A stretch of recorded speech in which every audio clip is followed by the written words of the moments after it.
Sports Talk Daily with Andrew Hustler Paterson and Michael Remis.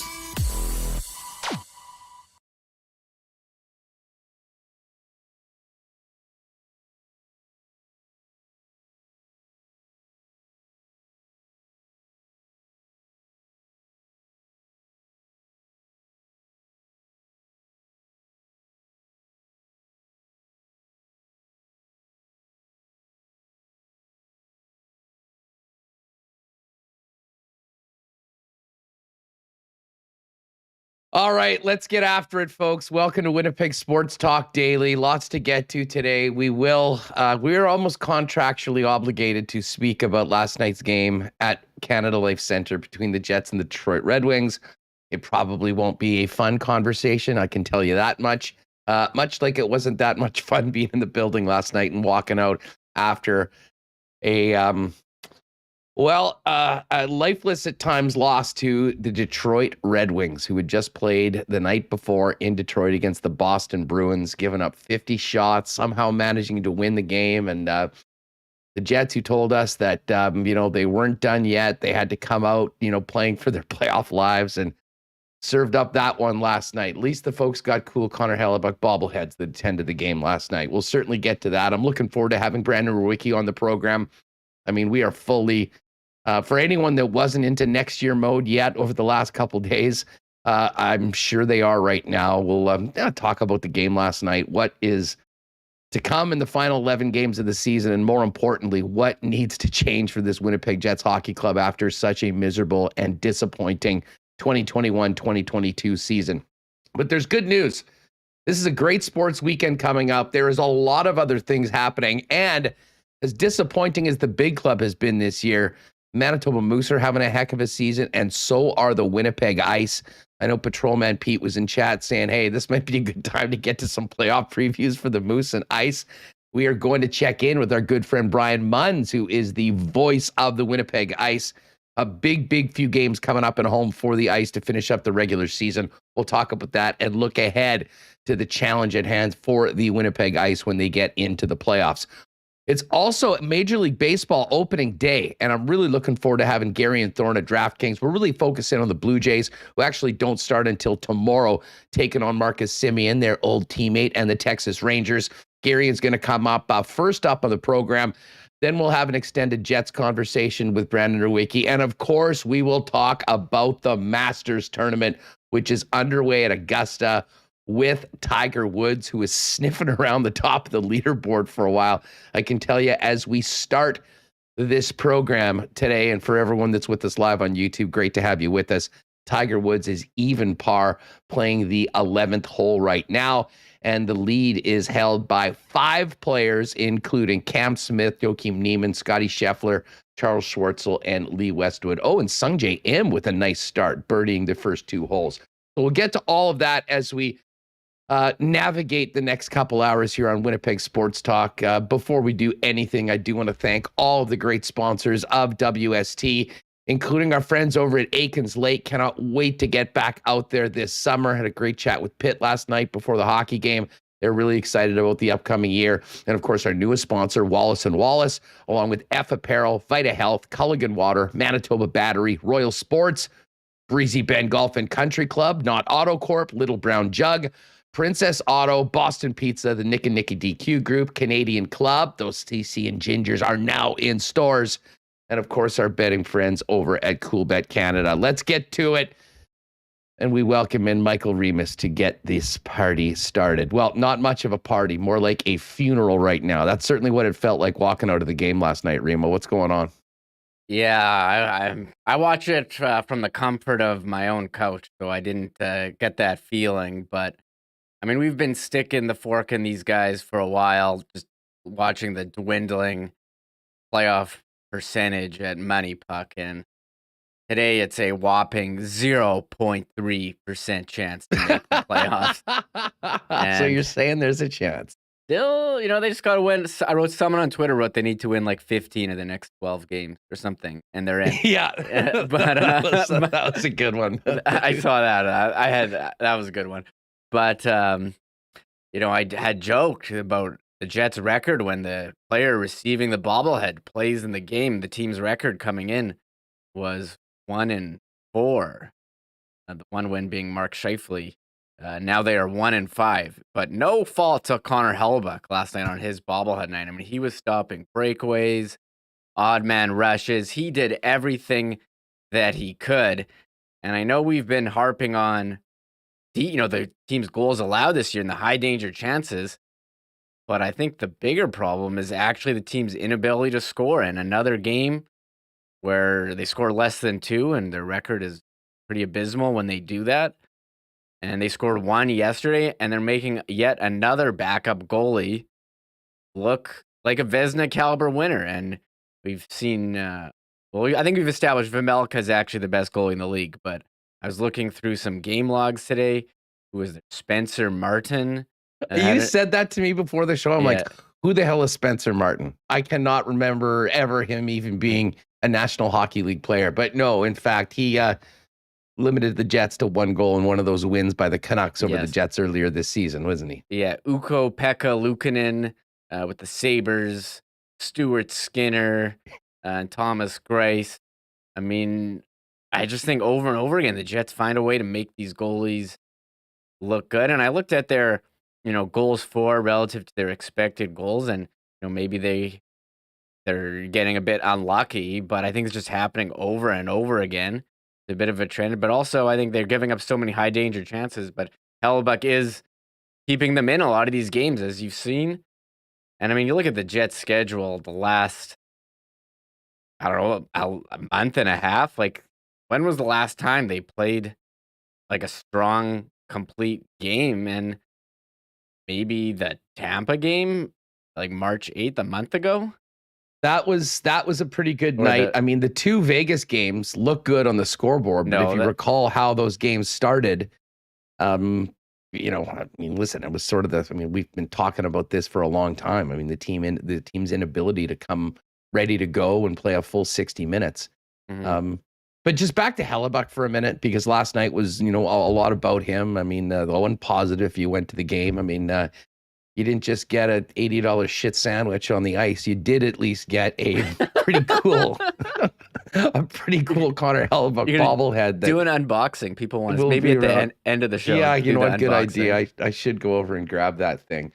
But listen, this guy deserves so much better. I mean, we've talked about it for a while, how he's been the backbone of this hockey club. And even over the past few weeks when the teams won games on the back of Hellebuyck, and, we've seen those couple helmet presentations afterwards that the Jets have put out after wins. And, when Hellebuyck said, last time, hey, guys, we got to start a lot better, but a great win. Let's go make the playoffs. I mean, he's the one, I honestly believe he believes everything that he says. And he has that belief in himself. And his team, I'm not sure. I mean, I'm sure the belief in his team and his teammates has to be waning at this point. Certainly after a game like that last night. But you want to talk about a guy that deserves better. He's at the top of the list right now, and certainly looking at the game last night. I mean, there's no other guys that really stand out that go, man, this guy just did everything he possibly could have done for the full 60 minutes to help his team win that hockey game. And really raise up the level of their teammates when they needed it the most. But, I mean, listen, I'm going to get triggered just thinking about this, but through the entire Paul Maurice era, we have been fed excuse after excuse for the Winnipeg Jets. The time zones, which we've always had a lot of fun with, which to David Lowry's credit, maybe it's just because they haven't traveled very much out west. We haven't heard those. The back-to-backs, the schedule, all those things. Last night, the Jets are coming off, 3 days off? And the Detroit Red Wings had played the night before against the Boston Bruins and had to travel and got in at 3 p.m. or 3 a.m. and dominated the second and third periods of that hockey game yesterday. At some point, these things become self-fulfilling prophecies. And we're going to have a lot of time talking about coaching. And who should be the man to take whatever this team looks like next year and create an entirely different culture and feeling around the dressing room. And I go back to Barry Trotz. And listen, I know Barry Trotz is a dream. I don't think he's going anywhere. Lou Lamoriello would be nuts to get rid of Barry Trotz. But the one thing that stands out about Barry Trotz has always been his no-nonsense, no BS way of going about things. I don't know that there's a coach that has done a better job in consistently demanding and getting accountability out of his team than a guy like Barry Trotz. But also the fact that he said he'll never talk about the schedule. And maybe it's easier to do, granted, being a New York team where the travel isn't very much and, going back and forth. But, it's no excuses. And my God, we've heard so many from this team over the course of the last number of years. And it just seems like it's manifested itself into, this miserable season of so much disappointment that, you realize that, there's so many things that need to change. The goaltender doesn't need to change, but in front of him, whether we're talking about the defense core that, I, for one, was very bullish on, with the improvements made last season, we haven't seen, significant improvement there. And I think the coaching side of things is a big, big part of that as well. And then the forward group, Reem, I mean, we've talked a lot about leadership. Listen, I do want to give Blake Wheeler credit. He's been playing very, very hard. I think he always does, but he's been more effective. He's been making a difference over the last couple months. And if you want to talk about guys that have been coming to play and making things happen over the course of the last little while, including last night, I thought Wheeler was pretty good. But there's been too many other guys that at times have been disappearing, just haven't been effective. And I think I mentioned this to you after yesterday, and I can't remember what I did on the program, but we were talking about Brendan Gallagher's speech after the Ottawa game. And he was sort of giving it to Tim Stützle, saying that, he was going down and it was embarrassing. But you saw the passion of Brendan Gallagher. This is a guy that's on a team that has already been eliminated from the playoff.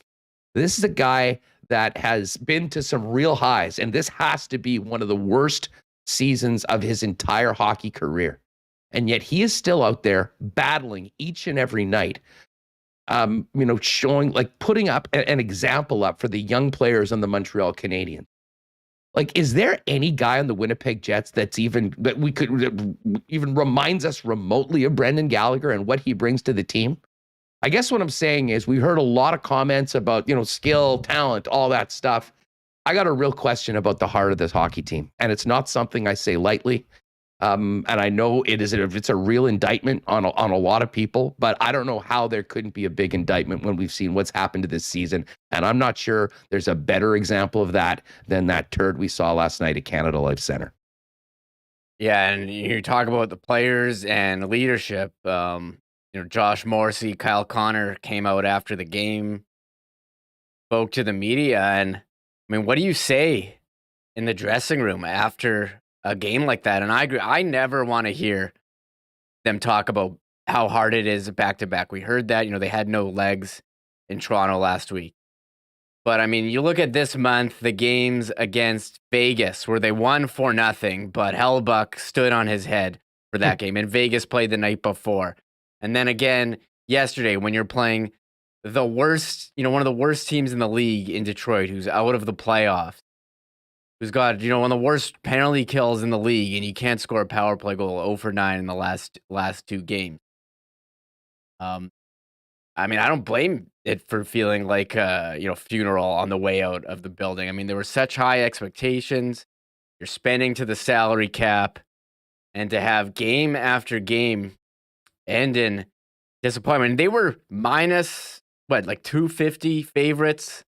The goal total on the blind was 4.2 from. By the time the game went off, I saw on TSN. I was just before the game on at a one of the spots I hit before the game. It was up to minus 310. I mean, they were a massive favorite. And listen, when I say all this stuff about back-to-backs and stuff, I mean, there is a reality to it. I mean, you look at the numbers. I mean, there is a serious drop-off. It is difficult. But, I mean, it can become a self-fulfilling prophecy if you talk about it all the time. But the thing about it is in this case last night, I think they just assumed that the Detroit Red Wings were going to, buy into it the way they seemingly have over all these years. And they would come up and they would just lay down for them, and that was it. And that didn't happen. Listen, the Jets had a strong first period. Grice made some good saves. They got a power play with 2 minutes left. And the next thing you know, a very sloppy power play ends up in their own net. A shorthanded goal starts off. And then, listen, Mark Scheifele had a nice tip. I mean, there wasn't really a whole lot of significant great offense beyond some of the scoring chances that they generated in the first period. Blake Wheeler has another great tip that's then nullified by an offside challenge, which certainly it was offside. I mean, I hate offside challenges, but that was the right call. And from there on in, this team that's been out of it for a good 3 months, that has had their tee times booked since New Year's, that played last night, that traveled, all these things we've heard that just kill teams and makes it so hard to win, take over the final 40 minutes of that hockey game. And it was absolutely stunning. I saw Mike Wynn in chat just to put in yikes. And Mike sits by me up in 316. I was talking to him at the game last night. And I just remember looking at so many of the folks that I see at all the games that are season ticket holders that are there game in, game out. And I mean, people just could not believe it. And I don't know, maybe a lot of people are naive because we should believe it. We've seen this a number of times before. And, as Mike McIntyre said after the game, this was without a doubt the worst loss of the season. Funny thing about it, Remis, is that's very debatable because there's been a number of games that have been in this stratosphere of disappointment, but the timing of it, the situation of it, listen, we've talked a lot about, what the team has said. I think that, for all of listen, we've talked on the program. We knew that it was over. We knew the team wasn't going to the playoffs going into last night's game. But the team had said that, hey, they've got to go out there. Listen, they believed it too. That was a team that knew that they were done last night and didn't make it happen. As disappointing as the game was, Josh Morrissey spoke after the game, and I'll give Josh a lot of credit. Josh, Nikolai Ehlers, Pierre-Luc Dubois, these are the guys that have been going up. Kyle Connor as well, that have faced the media all season long after these tough losses. It's pretty much always been those guys. And Josh was asked by Ken, and let's play the clip right here about, what's said in the dressing room after a game and a loss like that. Obviously, you guys knew the circumstances were tough. I mean, what gets said after a loss like that one? To be honest, I don't think one word has been said since the game ended in the locker room. Not one word. Can you give us a sense of what the emotions are like then? Well, I think it's the reason for the silence is the frustration, and obviously we can't afford to lose games right now, and that's a game we shouldn't lose. So just with their schedule and our desperation, they're playing on a back-to-back, so it's frustrating, and I think every guy knows that in the room, and so that's the emotion. Yeah, listen, some honesty from Josh Morrissey. I mean, not a damn thing said after the game, and I guess I'm with you. I mean, what does anybody say after a game like that? Listen, the one guy that I think certainly would be well within his rights to say something and peel some paint off the walls is the guy standing in the net for Winnipeg, and that's Connor Hellebuck, who once again, kept them in that game, gave them a chance to win that game in the third period when, to be honest, they maybe didn't deserve it. But listen, there was a lot of culprits last night. Pierre-Luc Dubois has been amazing this year. He wasn't good last night. I mean, he was front and center in an observant position on two of the goals. And listen, for all the talk about, Logan Stanley, if you're in the lineup, I would like to get your thoughts on this, Remo. If you're in the lineup because you're a big defenseman and you have a physical side to you and all these things that Ville Heinola doesn't do, you cannot get outworked for the puck behind the net by 29-year-old Kyle Criscuolo playing his 13th game in the National Hockey League at 29 years old, all 5'9" of him, and let him set up Michael Rasmussen untouched in front of the net for the winning goal last night. I mean, there were plenty of culprits last night. Josh is playing super hard right now. I mean, he's one guy that I have no doubt that wants to win, that brings his best each and every night. But I have to say, there's not enough of those guys on the team right now. And my God, I mean, I've said this a few times before. Can you imagine being a fly on the wall in Kevin Cheveldayoff's office or Mark Chipman's right now, watching what's happening with this hockey team? It's going to be a miserable month of April for this organization. And I'll tell you what, we're already going to be getting into draft lottery simulators, Remis, and looking ahead to potential free agents and who's going to be here and who's going to not be here. And that was never part of the plan. But if you want a culmination, a little synopsis of why this team is where it is, just go back, if you can stomach it, and rewatch last night's game. Yeah, again, I think this team has so many problems. You give up, in terms of giving up high danger chances, relying on Connor Hellebuck. And we heard this at the beginning of the season, how much he masked a lot of the issues we've seen, the last couple of years. And this team seems to be on a downward trend since Christmas of 2019. And, again, you're spending to the cap. He makes the offseason acquisitions of defensemen.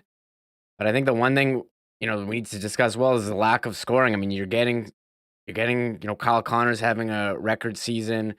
Schaefer and Wheeler chip in offensively. Nikolai Ehlers when he's in the lineup. But after that, not much. You look at some of the top teams in the league, you're getting like 10 to 15 goals from your third and fourth line guys. The fourth line, I mean, they don't even play, maybe 5 minutes a night. And the third line, Adam Lowry had a stretch where he was scoring a lot of penalty, shorthanded goals, but he wasn't there for the first half of the season.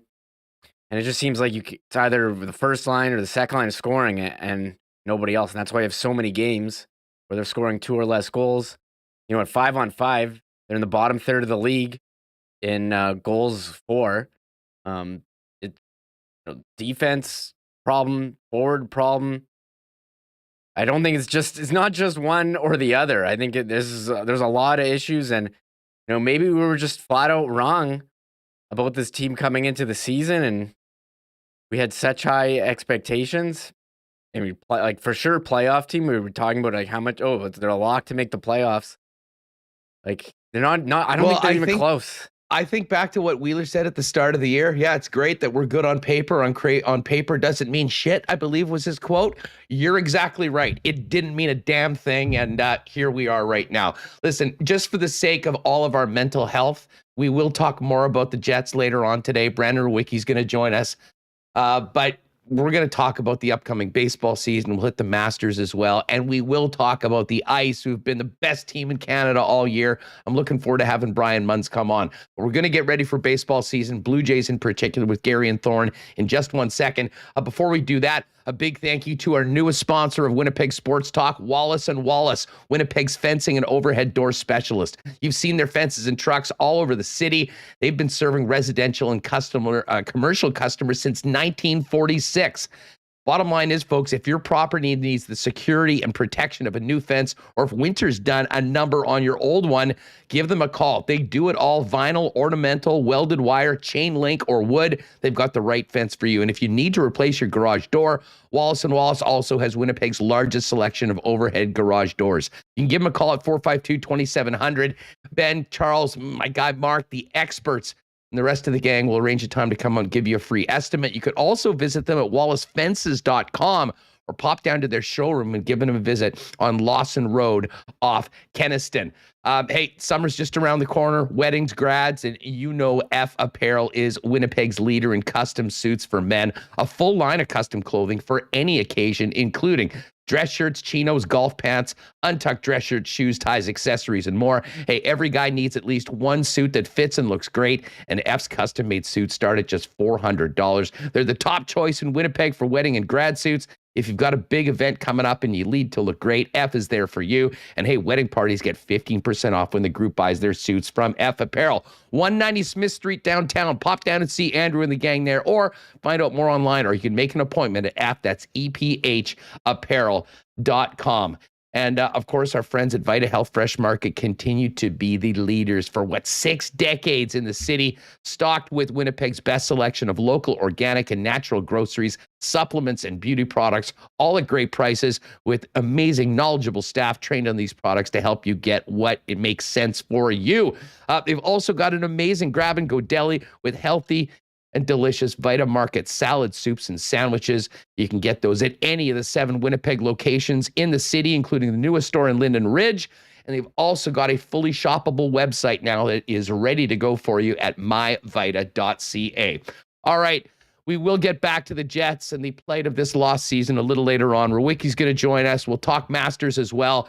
But let's get ready to play ball. Optimism abound as Major League Baseball has their first pitch today, and it is a real pleasure to welcome in Garion Thorne from the DK Playbook and a favorite over with Pat, Tim, and Jeff at the Mayo Media Network. Garion, what's up? Thanks so much for doing this. I really appreciate you jumping on. Oh, no problem. So excited to talk some baseball.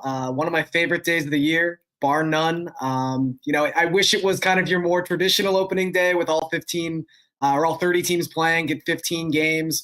Even lamenting the fact that we weren't getting any baseball by like 1 p.m. Eastern time just doesn't feel right on opening day, but there's nothing I'd rather be doing. Thanks for having me, guys. Yeah, where the hell's the 11 a.m. game in Cincinnati?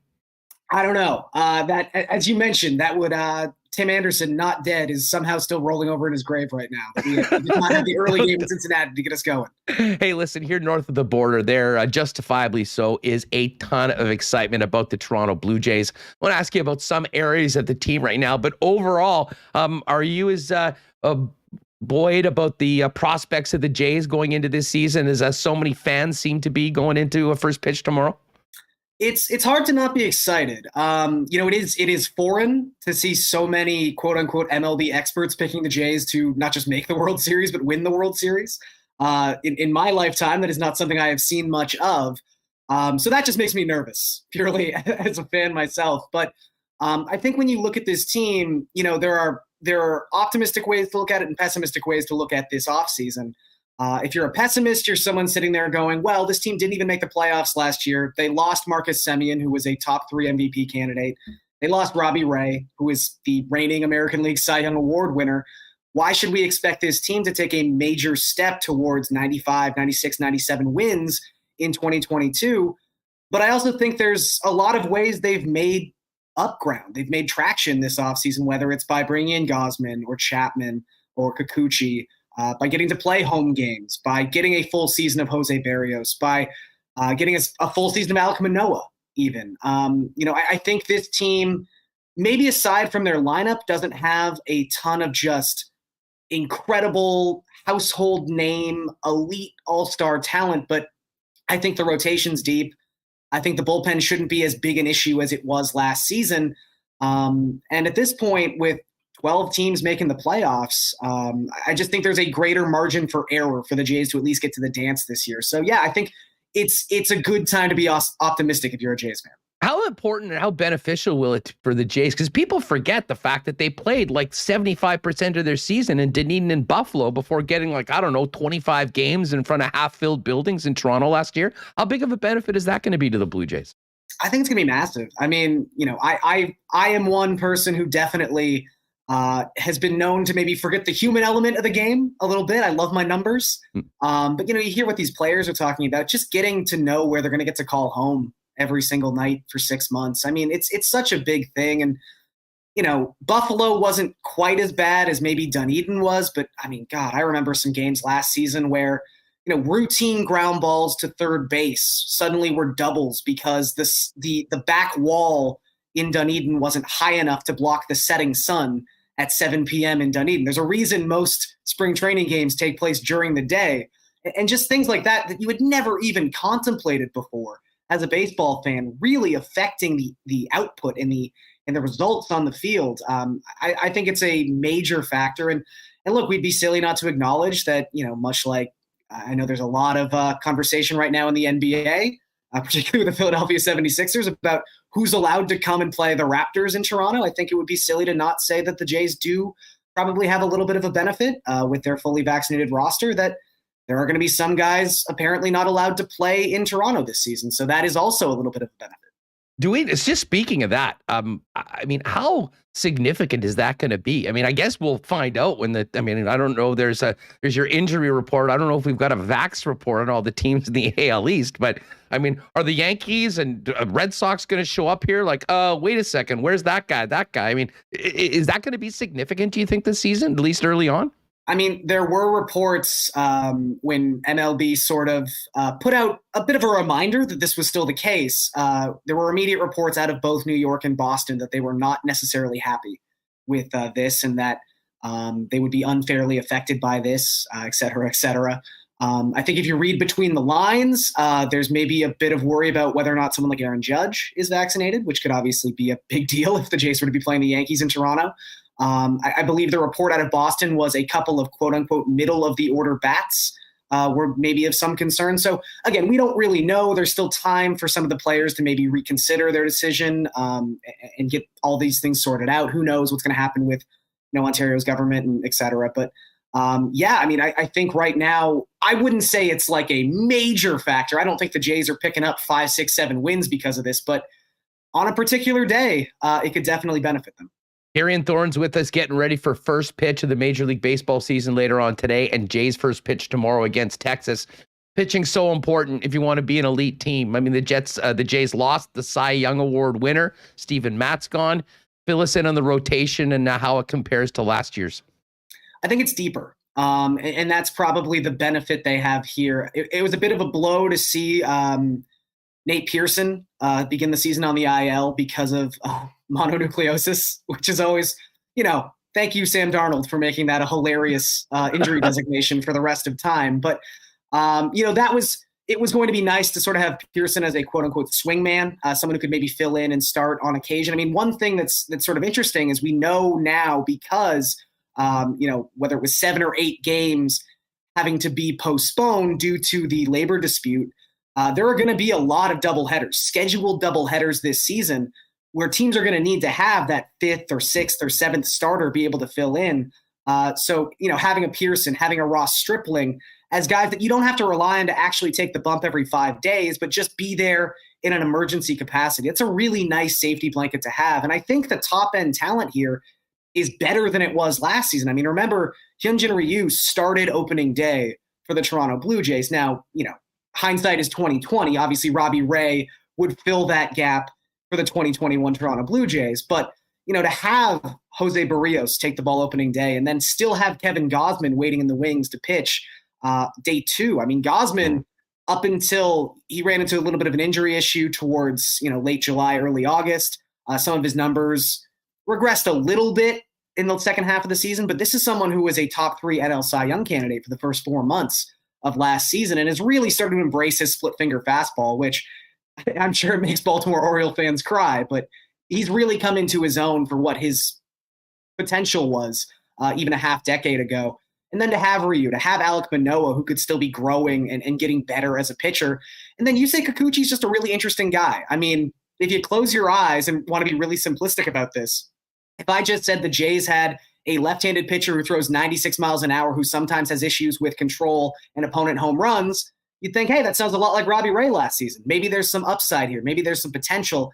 I don't think it's fair to just pencil in Kikuchi as American League Cy Young Award winner, but I think when he's your 5th starter, he's someone who just has the talent and the potential to go out and get a win every 5 days. So I think their rotation might actually have more depth this season and be better, even with the loss of Robbie Ray and Steven Matz. We can't talk about pitching without addressing the bullpen as well. How do you feel about the bullpen, and in particular the closing spot? Is Romano the guy that will be that should be the guy getting it in the 9th for the season, or is that somewhat up in the air? No, I think it's going to be Romano. Obviously it's a closer's job until it's not. These are capricious positions on a baseball field, but I think the Jays are pretty comfortable with where they are right now. Full seasons from Adam Simber and from Trevor Richards, who were really big in the second half of last season, sort of stabilizing the Blue Jays bullpen and really helping them thrive in the final 2 months of the season. You've also got Yimi Garcia coming in, someone who does have experience saving games and can be, maybe someone who fills in if Jordan Romano has to take a little stint on the IL, or if he can't pitch for the 3rd time in 3 days or something like that. And even Julian Merriweather. I know Merriweather's a guy who is really frustrating to a lot of Blue Jays fans. That probably begins and ends with the fact that he will forever be the guy who was traded for Josh Donaldson, and he sort of has to live up to that.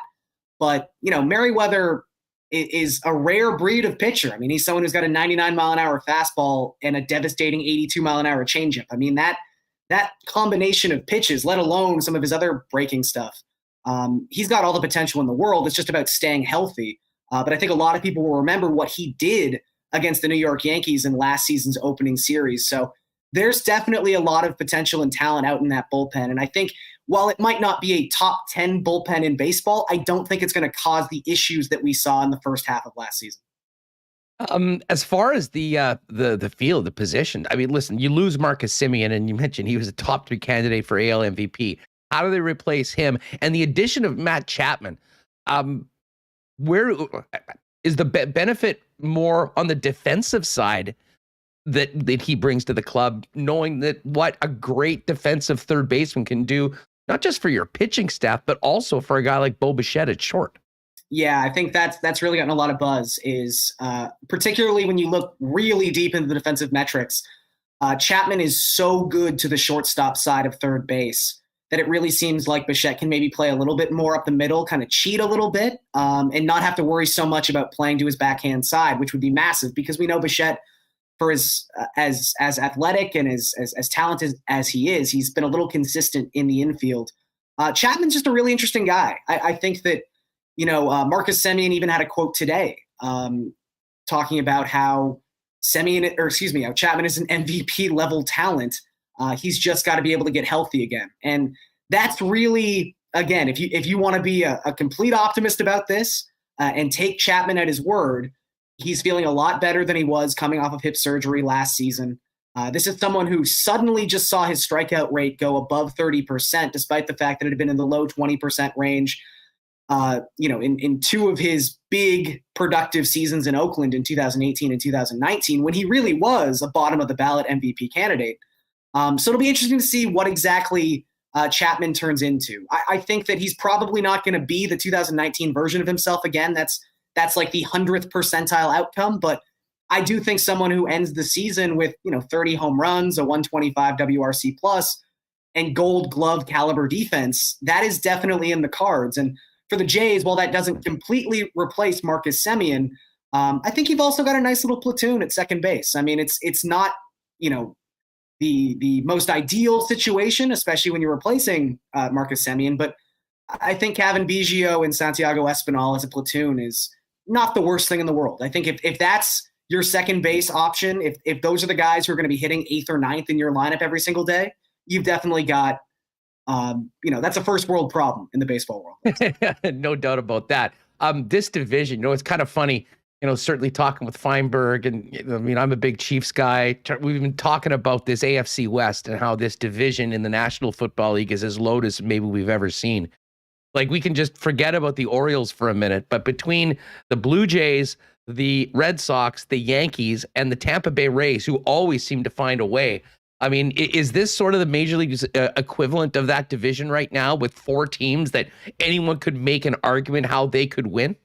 Oh, I think so. I mean, it's literally unprecedented. I know that word gets thrown around a lot, but last season in the wild card era, it was the first division to ever feature 4 90-game winners. We just never seen anything like that. And, if last season's or this season's playoff format had been in place last season, all 3 wildcard spots in the American League would have been filled by American League East teams. I mean, it's really incredible to think about. You can put as much stock as you want into particular projection systems. I know it's oftentimes a very big joke in MLB Twitter about these projection systems and how crazy they can be, but Dan Szymborski of Fangraphs put out his Zips projections yesterday, and Zips has the Jays, the Yankees, the Red Sox, and the Rays all finishing with exactly 88 wins this season. And I think that truly says, I mean, it's ridiculous. Don't get me wrong. It's the ultimate fence-sitting position by a prognostication system. But it's just hilarious how tight these teams are. And I really think, for as much as I do think the Blue Jays have a legitimate shot at winning the World Series this year, it is a reason why when you start looking at some of the odds, I know on the DraftKings Sportsbook, the Rays are plus 330 to win the American League East. That just feels wrong. Like, it just feels like a bet that I would want to make, considering the Rays have just always found a way to get this done. Even though they trade Austin Meadows like 2 days ago in the most Rays move possible, this is a team that always finds a way to be competitive, whether it's because of their bullpen, because of their ability to, manipulate and develop starting pitching, and just their way to utilize platoon advantages and lineup construction. So I think with Wander Franco still there and probably going to be developing into one of the better players in the league this season, I still think the Rays have a really good chance. And again, that speaks to just how crazy this division actually is. Garion, just quickly to take a trip to the NL for a minute. I mean, to me, this Dodgers lineup, speaking of unprecedented, the amount of MVPs they have in it, the amount of money they've sunk into it is nuts. And I mean, I could almost make the argument that even as short of a number at 5-1 to win the World Series, I think there might be value on the Dodgers because of just how damn good they are. I think we all agree the Dodgers are the team. Who's next in the NL? Who like do you see many teams really challenging them for that spot in the World Series, albeit we know anything can happen in the playoffs? I mean, I think the Braves, you got to talk about the reigning champions, I guess. But the Braves lineup, even today, without Ronald Acuna Jr. available, and he'll probably be back in early May, mid-May. I think that's sort of the diagnosis right now. They've got like Dansby Swanson hitting 9th in their lineup. He had 27 home runs last season. It is a stacked lineup in Atlanta. Their starting pitching might not be, tops in the league. It might not really blow anyone away. But again, there's a lot of depth there. And I think that's important to just make it through a 162-game season.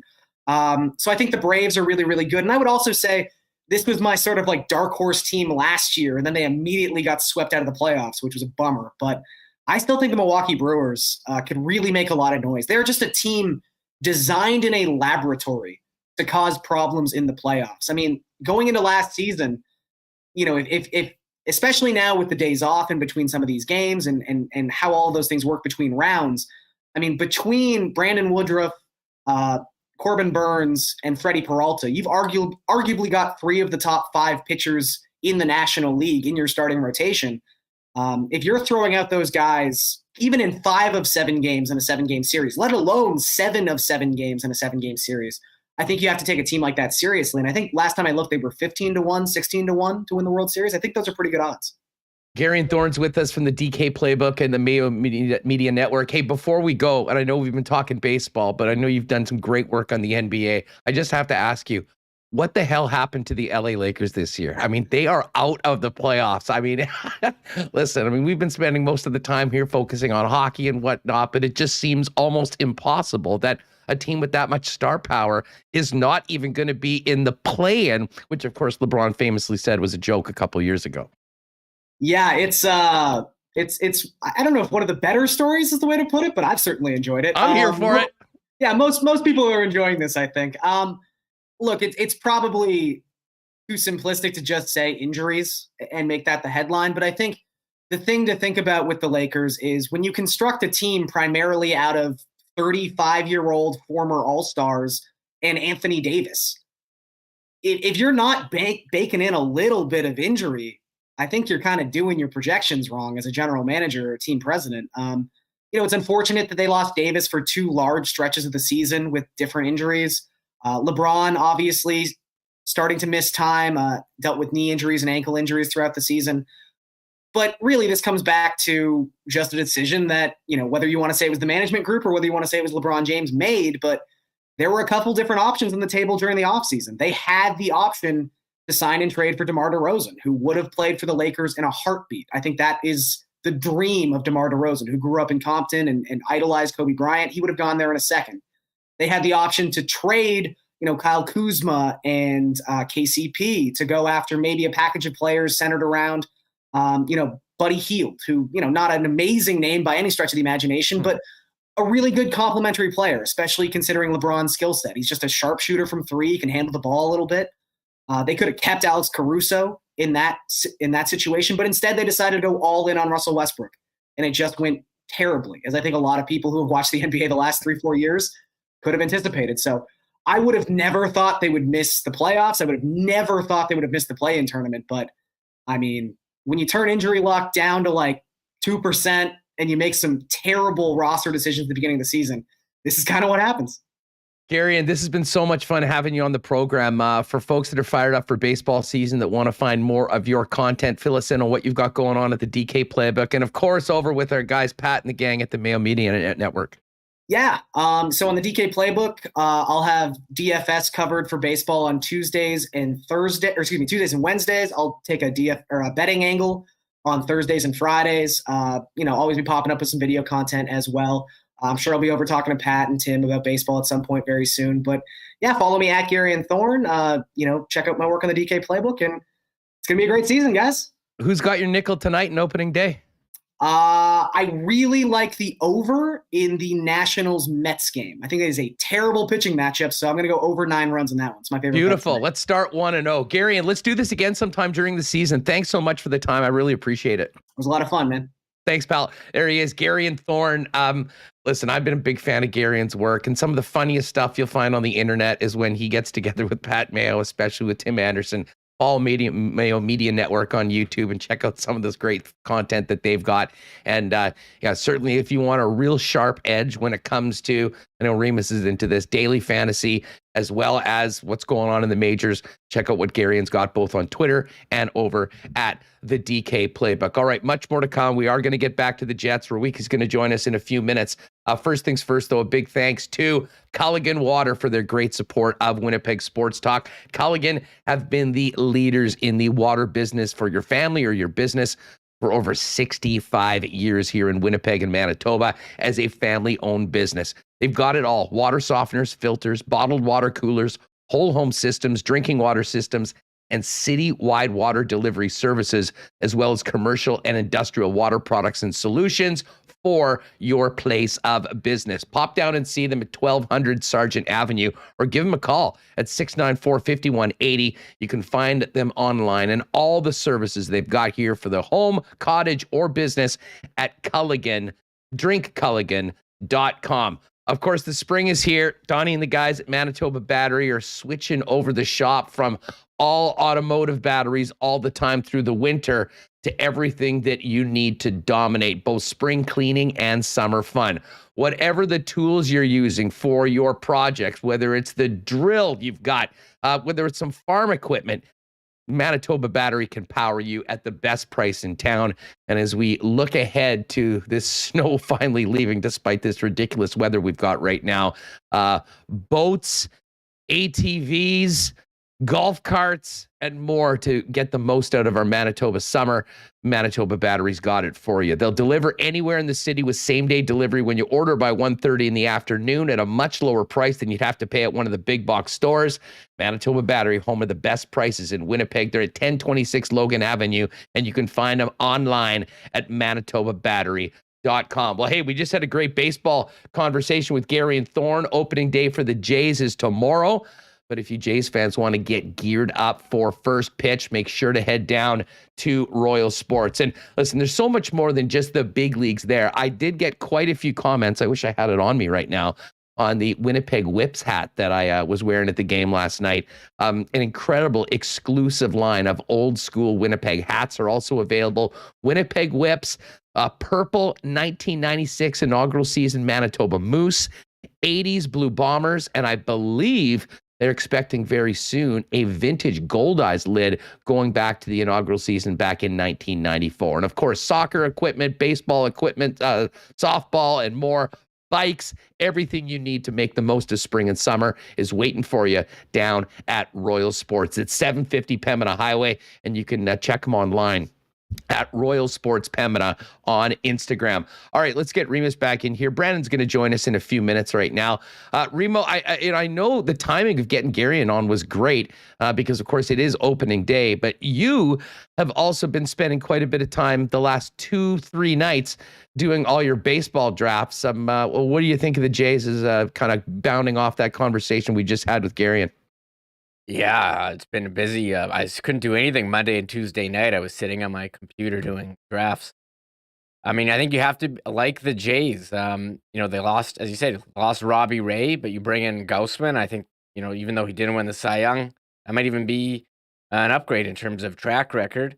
You hope that the bullpen can be better and solidify with Jordan Romano, and that could have been the difference between playoffs and not playing at home. Having a full season of Jose Barrios. I mean, the team seems loaded and ready to go for a playoff run. Vlad Guerrero Jr., MVP, between him and Ohtani. Like, sorry, he doesn't also pitch, but he's a candidate for that. So, they're pretty loaded. I didn't mention Teoscar Hernandez, who low-key, might be better than George Springer, who they signed to that big contract. So they have so much talent up and down the lineup.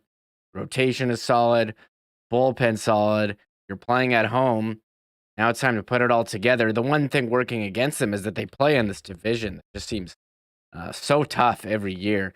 The Yankees, while they're not, the juggernaut that they, used to be, they're still very strong. Boston is kind of in the middle. Tampa's always very good. I mean, the Orioles aren't competitive, but the rest of them are, and that's a lot more than the other divisions out there. So I think that would probably be the biggest reason to bet against them, as he said in the Zips projection system, which I do look at. He had them all even. So, I mean, you hope things. That's so funny. Yeah. What would happen? I'm not familiar enough with the tie-breaking procedures of the major leagues. What would happen if 4 teams in a division finished with the same record? I don't know. They changed it this year that I don't think they have that. Used to have like the wild card play-in game. When teams were tied. I don't think they're doing that anymore. That was one of the many changes this year, which include having DH in the NL. But I've seen the ratings for Jay spring training. They're very strong. So, once the season gets going and underway, I think after maybe the first month, people are going to see, hey, this is a pretty good team. And I know a lot of people very excited. We're talking about the Jets, how depressing it is. And we've seen comments in chat. Feels like a funeral in here. And this is depressing, blah, blah, blah. But I think the Jays you can really get really excited about. But as you said, they kick off the season tomorrow, not today. A couple games are. I'm wearing a Seattle hat. Their game against the Twins are postponed. Like, I don't know why MLB does this every year, but schedules like Twins for the first week of the season. This happens every year, and they get snowed out. I don't know why are they scheduling. Yeah, it's the Twins and Colorado in first week of the season. There's inevitably a blizzard in one of those two cities, and they end up missing out an entire. And listen, missing a 3-game series right now due to weather is really going to impact the schedule later on. As Garion mentioned, there's a lot of scheduled doubleheaders this year because of sort of, the late start of the season and trying to cram everything together. So anyways, we will see. Some great comments in chat, by the way. And the Barfly says, anyone remember the Whips old baseball stands at the south end of the stadium? Listen, I think many people weren't even born then. Would love to hear more about that if anyone had some experience back in the early 70s at the stadium for the Winnipeg Whips. I do remember that the Gold Eyes first couple seasons, as well as a game where the Gold Eyes played against a Blue Jays roster, which included Cecil Fielder, and Cecil was like check swinging homers into that ridiculously short porch in left field. Pretty funny baseball memories. And of course, we do have Gold Eye season coming up. I'm very much looking forward to having Andrew Collier on. Speaking of things to get you feeling good and excited about, think of summer, think of baseball, think of crowds back at the ballpark, and another great Gold Eye season. And I won't give it away, but for guys like myself and Remis who love what is available at the ballpark as much as the game itself, and I'm talking about the amazing concessions down at the ballpark, holy smokes, do they have some amazing additions this year. We'll have Andrew Collier, the GM, come on the program relatively soon to tee up the season. And hey, another great thing too, and we'll start talking about Valor FC. Valor doesn't play at home until the 1st of May, but today is also the first game of the CPL.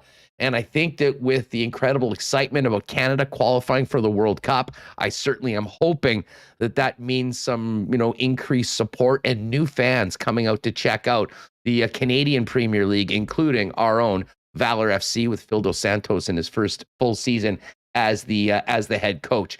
Listen, we're going to get Brandon on in just 1 second. Let's do a quick Breezy Bend golf report and take a look at the Masters leaderboard. Of course, Breezy Bend are great partners when it comes to golf. I cannot wait to get out to the course this season.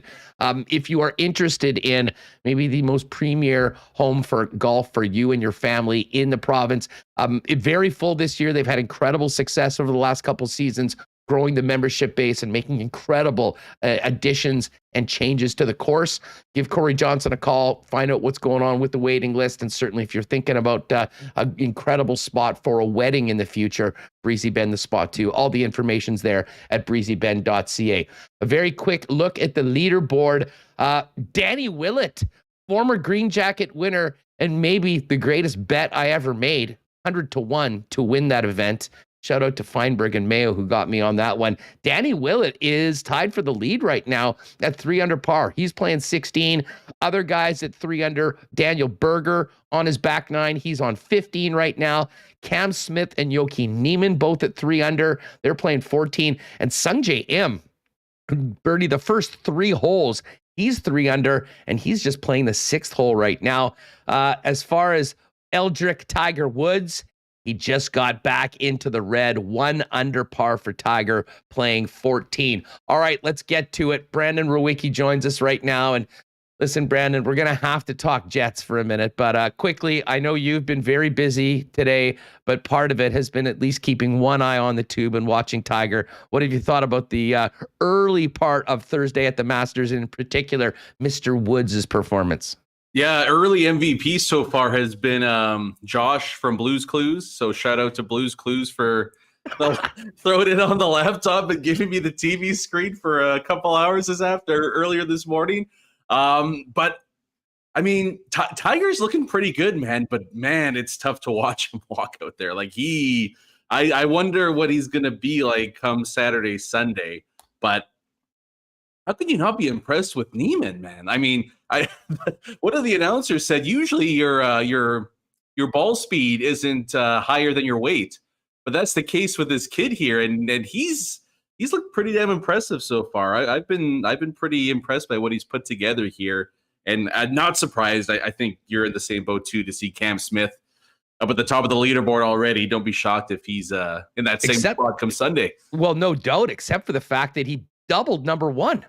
I mean, he came out and shot a 6 on the first hole, and you're like, oh, man, maybe this isn't going to be his week. He won the Players, hasn't played very much, but, Killer Cam getting it done right now. He is at 3 under par, and Harry Higgs as well, the cult favorite, 1 under par. He's in the house, and a couple other former guys. I mean, Charles Schwartzel there, and a guy I was really interested to see. I've got a little scratch on him. Scotty Scheffler, for a number 1 player in the world, the hottest player on the planet, to sort of be an afterthought at this event. And, maybe you could make an argument that everybody was an afterthought because of Tiger playing. But it's interesting to see him. He's 2 under par playing at the 12th hole. Listen, we'll maybe get back to a little more Masters at the end of the conversation, but let's get to it. We've had a lot of great Jets conversations on the program. I think we all knew that this team was not going to the playoffs, but I'd said yesterday on the program, you got 12 games left. I mean, this season isn't over as much as the playoff hopes for all intents and purposes are.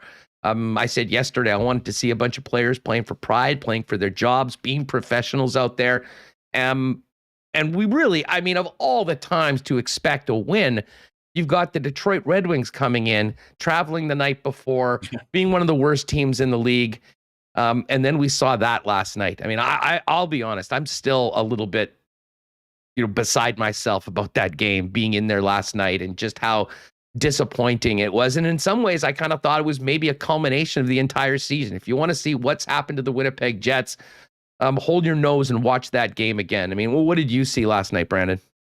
I'm honestly surprised that you're as shocked at what happened there, because you're right. Like there's your 2022 Jets in a nutshell, right?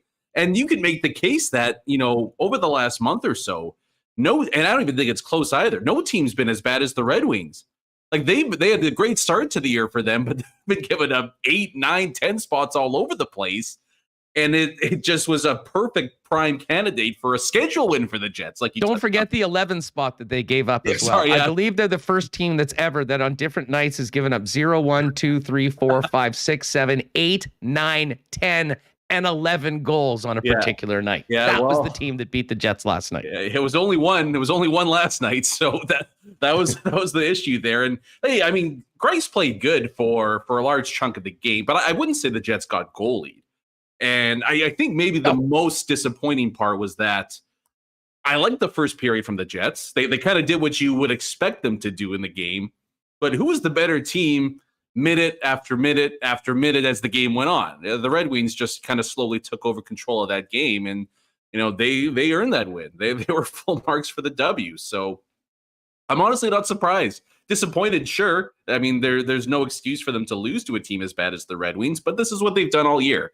Right? They've gotten lucky, to be honest, to be in the spot that they're at, getting the bonus point against Buffalo, Arizona, Columbus in this past week and a half alone. But the Jets, when's the last time they kind of blew out a team? Like, when's the last time they really took it to the opposition for the course of, let's just say 50 minutes, not even 60 minutes? I feel like it's been at least a month.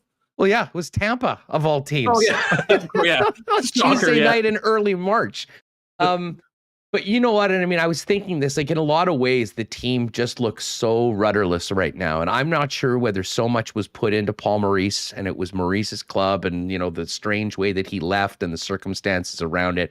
I mean, we haven't seen anything really get better other than maybe a blip in the penalty kill from Dave Lowry going forward. But you know what I mean? I just, last night, a couple things that came to mind. I went out, I was holding that Hellebuck bobblehead, and I just felt terrible for him. Because this is a guy that has given this team so much and all of those players so much. And frankly, you know, raised the performance of this team over the course of his tenure here to levels that probably in a lot of ways the team maybe didn't deserve. And then to have a performance like that in front of him, you know, and he's been the one guy, if you've noticed, I mentioned these helmet presentations earlier. You know, the last couple games where he's been given the helmet for obvious reasons, there was no one else you could give it to. You know, he kind of said, hey, we got to do a couple things better, guys, but let's go and make the playoffs. Like upbeat and unwavering belief in himself. But I have to admit, I mean, even a guy like Connor Hellebuck, the unique individual he is, I imagine that the belief in some of the guys in that room has to be waning right now. Yeah, I thought at first you were going to say you were going to go all Philly and toss one of the Hellebuck bobbleheads onto the ice there, but it's good you held back. I mean, how can't you feel? It's 3 years in a row now where it's just no Remis like this. It reminds me of Felix Hernandez with the Mariners when he was winning. So, like, you got to give a guy a little bit of support. It's like an ace pitcher that's getting 1 or 2 runs a game. That's been Connor Hellebuck here in Winnipeg. And I mean, hopefully it's not to the point where, because you know how fiery of a competitor that he is, that he's looking, yeah, you know, I'm not getting much help here. Maybe I need to go elsewhere. You hope that he hasn't reached that point mentally, because then things get really, really dicey this upcoming offseason here. I don't think it has, but you know, it's not difficult to envision a scenario where Connor Hellebuck might demand either I get more help or I find a team that gets me more help. But even in the game against the Red Wings, he's making stops to either keep it a 1-goal game or to keep it a tie game the whole time. It hasn't been the most stellar campaign for him, but I would say that especially in this past couple of weeks, you know, holding on to the slightest of hopes for a playoff push, that he's really elevated his game. I don't know if the numbers, you know, the raw save percentage necessarily outlines just how strong Connor Hellebuck has been to try to drag this corpse of a team into the second wildcard spot. You know, I think the Grind Line podcast has just popped into the chat, and I believe that's a Wings podcast. They say, what's up, everyone? Great game, right? Hey, you know what?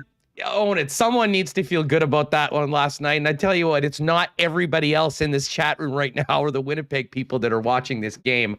But, you know, credit to the Red Wings. And I've said this earlier, Brandon. I'll get your thoughts on it. I mean, let's face it, this team stinks. They've been out for 3 or 4 months. We're making tea times for, you know, next month at New Year's. And they've been getting killed lately. For them to play the way they did, like, we're so used to, and again, this goes back to, I mean, really a long time. I mean, we always loved listening to Paul Maurice. But I mean, Maurice would spin these tales of the hardest travel in the world and the back-to-backs. And we heard it over and over again. In some ways, it became a self-fulfilling prophecy. And it sort of became this team that last night has thought, you know, has had this, like, oh, it's so hard to win that way. And we saw what happened to the Jets after a good first period last week in Toronto in a game they had to have, and they were up 2-0. It almost seemed like the Jets expected that, well, the situation the Wings are in, they're just going to pack it up and leave. And they didn't. I mean, for that team to dominate the game the way they did in the second half, in the situation that they were in, is one of the most damning things about what happened last night. Hey, man, if the Jets were as good at making excuses as they were at playing hockey, they'd be somewhere just behind Colorado for tops in the Central Division. This is something that's bothered me for so long. All the schedule and the travel, like no other team in the NHL time zones. Except we're going to make a special shirt, WST time zones shirt. Just that's bothered me for so long. But I like the Red Wings. They were kind of in it in the first couple of months of the season, and they've kind of fallen back to where I think everybody expected them to be right now. But man, I don't care that he's a rookie. That Sider kid is already one of the best defensemen in the NHL. Dude, Like, what a stud. What a stud he and is. do you remember the draft when that was Stevie Yzerman's first pick, 6th overall, and everyone's like, I wonder who Stevie's going to take. It's this German kid. And there was a lot of people going, I don't know, that might be a bit of a reach here. And I don't even think it's much as good as Bunting's been. I don't think it's much of a debate for the Calder, but I'd be very intrigued to see how high he'd push in the voting when it comes to the Norris Trophy even this season. Well, I mean, he should listen, absolutely Calder. And I'll tell you what, we also got a chance to see Lucas Raymond last night that has some real world skill and talent. And keep in mind, these were seasons when Detroit were expecting to potentially win the lottery. I mean, they were that, and they kept on going down a couple of years in a row, but credit to them. We saw a couple really great players last night. And listen, it'll be fun to see them.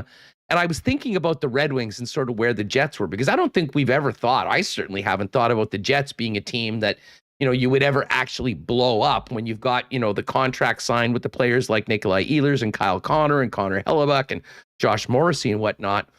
But man, dude, I was spending a lot of time this morning thinking about where this team is. And maybe it's just, you're still feeling, the bad after the game last night and so disappointed. But I mean, a lot of ways, this team and the organization is as rudderless as it's been at any point going forward. And you looked last night, like in that game, and I thought Dubois had a real rough game, certainly in his own end. And that's something that he's actually been quite good at this year.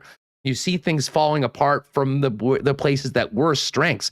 With the exception of Connor Hellebuck, I look at the team and, with the exception of a few players, I don't really think that there's many untouchables, but it also gets me thinking, like, in addition to an assumed entirely new coaching staff, which I think is absolutely necessary, you do wonder from the general manager's chair, I mean, do they realize that maybe this is more than just, one or two changes and bringing a couple lower, younger players in? I mean, maybe it's time to think about a really significant shakeup to the core, more than just, one player, as I mentioned. Yeah, it's obviously the biggest decision that's going to be made this offseason is there's the two routes, right? Everybody knows the Calgary route, where that team looked rudderless last year, and now they're the second best team in the West and have a decent chance of going to the Cup Finals. You can go that route, and it can work. I mean, there's a lot of teams that, just change the coaching staff too and don't see any kind of significant improvement to certain areas as well. So it's not a guarantee that you do that, and that's what you get happen to your team just a couple months later. But there's also the Minnesota Wild that moved on from their leadership group.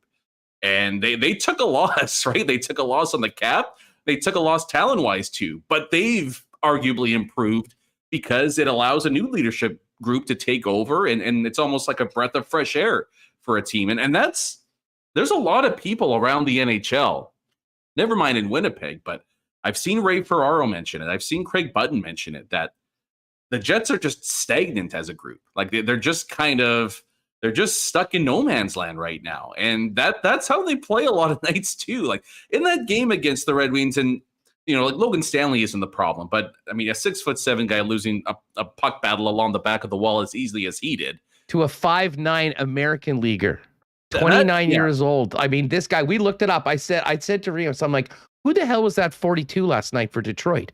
And we had to go look up. Oh, it's Kyle Crisciolo. 4 games in the league this year. That was his second career NHL assist. His only other NHL experience was 9 games with the 17-18 Buffalo Sabres. And I don't think I need to remind you how terrible that team was. And listen, I got a lot of respect for guys that spend a lot of time in the American Hockey League. But if that play didn't, in a lot of ways magnify the team struggles as well as Logan Stanley's at times. I mean, for a 6'7" guy to get worked off the puck behind the net in your own zone to set up an uncovered Michael Rasmussen for the winning goal. I mean, that basically tells you all you need to know about what's happening right now with this team. 2 whacks at it too, by the way, not just one, a couple whacks, which is again par for the course. But that's what I'm talking about. Like Stanley's wears the goat horns on the play, but that could have been basically any Jet. I don't even know who would be the exception so far this year, because Dubois had a bit of a letdown in the game and on the first goal for the Red Wings too, right? I have not seen any intensity or urgency or battle basically all year long from 95% of the team.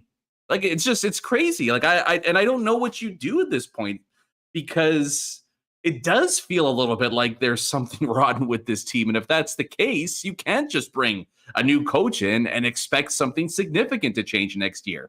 But at the same time, you know, if you do move guys out, you're probably losing in the talent department. And it's tough to win hockey games consistently if you don't have enough talent. So like I don't think any of us really know what the right answer is right now. But the main thing is, what we've seen over the course of this season just can't happen anymore. It can't happen again. And if the Jets went up and played a team like the Minnesota Wild right now, for example, it would just be night and day. Like, you watch the Wild play, and sure, they have guys like Kaprizov and Zuccarello and Fiala. But if you want an inch of ice, you're going to have to earn it. Like, the Minnesota Wild, better than any team in the NHL, are physical. They skate with pace and intensity, and they make you earn ice, passing, goal, all that. The Winnipeg Jets might be the easiest team to play against in the NHL, right? Like, they might not be the worst team, but I think they're the easiest team to play against, because you don't leave Winnipeg after 60 minutes and feel black and blue all over, or at the very least have to work for you know, the hard spot. What did Bruce Cassidy say? Well, I was just going to bring up Cassidy, because that comment, and you never hear opposing coaches, you know, talk about their opponents like that. And I mean, I don't know whether it was just a complete lack of respect for Winnipeg and what they've done so far this season, because I think they do realize there's a lot of good players on this team. But he sort of matter-of-factly said, well, I mean, look at Winnipeg. They have a real tough time in front of their net. They have a tough time protecting slot shots. I mean, that is what maybe the most damning indictment of a team, especially a team that's supposedly good and, you know, has the tools to be a good team, that I can remember. And I got to tell you, he was absolutely spot on, Brandon. We're seeing an example of it night after night after night. Yeah, and he's basically, what are you going to do about it? This is what you're terrible at, and we're going to go ahead and exploit it. And that's what ended up happening. And the funny thing, too, about that is, it's not like, I know a lot of people say it's a size issue. The team isn't big enough or things like that. But like we saw last night, Brendan Dillon and Logan Stanley have been very poor in front of the net so far this season. If anything, it's been two of their smallest guys in Morrissey and DeMello that have kept a pretty clean sheet in front of their net. Like, it's I don't think it's, to just call it a size issue is too easy for me. They need guys more so in the mold of Blake Coleman's, in the mold of Zach Hyman's and Michael Bunting's. I don't really care about size per se, but there just needs to be a whole lot more bite when it comes to the Winnipeg Jets. And they need guys that, you know, if there's a puck battle in the corner, the Winnipeg Jets are going to be the team to come out with it. That's not the case right now. You know, even with all the skill and the talent and everything, that there's just not a lot of guys that are playing with a lot of intensity. And that's the scary part. And that's where you do wonder, can a new coach and a new coaching staff come in? And is that the impetus for the team to do a complete 180 when it comes to just simply effort? Or is it going to have to be, you know what, a coach comes in, but we have to move one or two guys out to enforce that message, to let everybody know that last season, inexcusable, unacceptable, and there has to be a better path for us moving forward. Yeah, I mean, I think it all starts with accountability, personal accountability. And, you know, listen, the Jets have never been accountable outwardly. I mean, you know, they keep it all inside, you know, the coaching staff, and that's been the MO of the organization from the get-go. I mean, never really, called it the way everyone sees it. Everyone knows exactly what the situation is. And I mean, I think that's sort of part of the reason that I really do feel sorry. I mean, it's the usual suspects that get rolled out here after every one of these losses. Josh Morrissey, Nikolai Ehlers, Kyle Connor, Pierre-Luc Dubois. And to hear Morrissey last night asked by Ken, you know, what's said in the room afterwards, and he just said absolutely nothing. You just realize, I mean, I have thought that this team had the emotional level of this team was missing. Something was missing for a long time, and we can call it whatever we want. You can blame it on the leadership. You can blame it on the coaches for not getting guys. You can blame it on the entire team for not being committed to what they need to do. Where that starts, I mean, there's all sorts of theories for that. But the bottom line is that it is just missing. And if you don't have that accountability to yourself, to one another. There's certainly no accountability to the fan base, and that's never been the case that they've done. I think it manifests itself in the way that we've seen in this incredibly disappointing season for a team that should be capable of so much more. Well, and especially, and we could sugarcoat it, but we're really talking about the main suspects here, right? Just imagine being a guy like Pierre-Luc Dubois, for example, who, bad game against Detroit, but for the most part has busted his ass all season long. Physical presence, pretty solid offensive production. Looks like he actually cares every time he goes out on the ice. So just put yourself in his shoes for a second, and you're seeing Mark Scheifele basically do the opposite effort-wise. And he's getting 2-3 minutes more of ice time a night, each and every night. And by the time the end of the season rolls around, what's the impetus for you to go out there and give 100%? You know what I mean? Like, it's like, well, what? I'm kind of damned if I do, damned if I don't. I could work hard, but I obviously don't get rewarded for it. And if all the fans out there are seeing a lack of effort, lack of compete defensively, all that stuff, what do you think's being said in that room? Like, the players obviously are not oblivious to this whatsoever. So I can, when we hear there's something rotten inside that Jets dressing room, there's a big part of me that wonders how many people are just, quite frankly, pissed off at the lack of effort shown by the guys that should be driving the boat here. Because you could point to a handful of players that, for the most part, this entire season have been, you could give them an A grade, right? I mean, you have Connor, even with his defensive woes, Kyle Connor, Dubois, Josh Morrissey, maybe DeMello, right? Like for what DeMello is, I mean, I think he's certainly been there and he's done it. And Lowry in the second half, no doubt about it, he's taken his game to a new level. But it's those guys that have brought it for the most part each and every night. And I just wonder how they feel looking around the room, seeing some of the efforts that we've seen this season. And I can totally understand that from a locker room perspective, there might be a decent amount of turmoil. Obviously, we're not hearing, but I think there's a decent amount going on there. And that's why you see some performances like we saw against Detroit last night. Yeah, and listen, I mean, I'll give Blake Wheeler credit. I mean, he's been playing hard and has actually been playing quite well as of late. Maurice always used to say, though, that that Wheeler might not be the loudest guy, but had the ability to, I believe the quote was, embarrass others with effort. And if that is the standard that you're putting on your captain, who I will agree. I mean, I've never questioned when Blake Wheeler gets out there for a shift, if he's giving it his all or anything like that. But there's certainly other guys that you can absolutely have that question mark on it. And the lack of accountability, I think, has done exactly that. And just a little bit more on Dubois. And this is what scares the hell out of me, considering the price that they paid to get this young man here and the way he's looked this season. I mean, we've talked all year long about, hey, he seems to like it here. He's a great fit for the club. They need to get him signed long-term. They absolutely need to do that.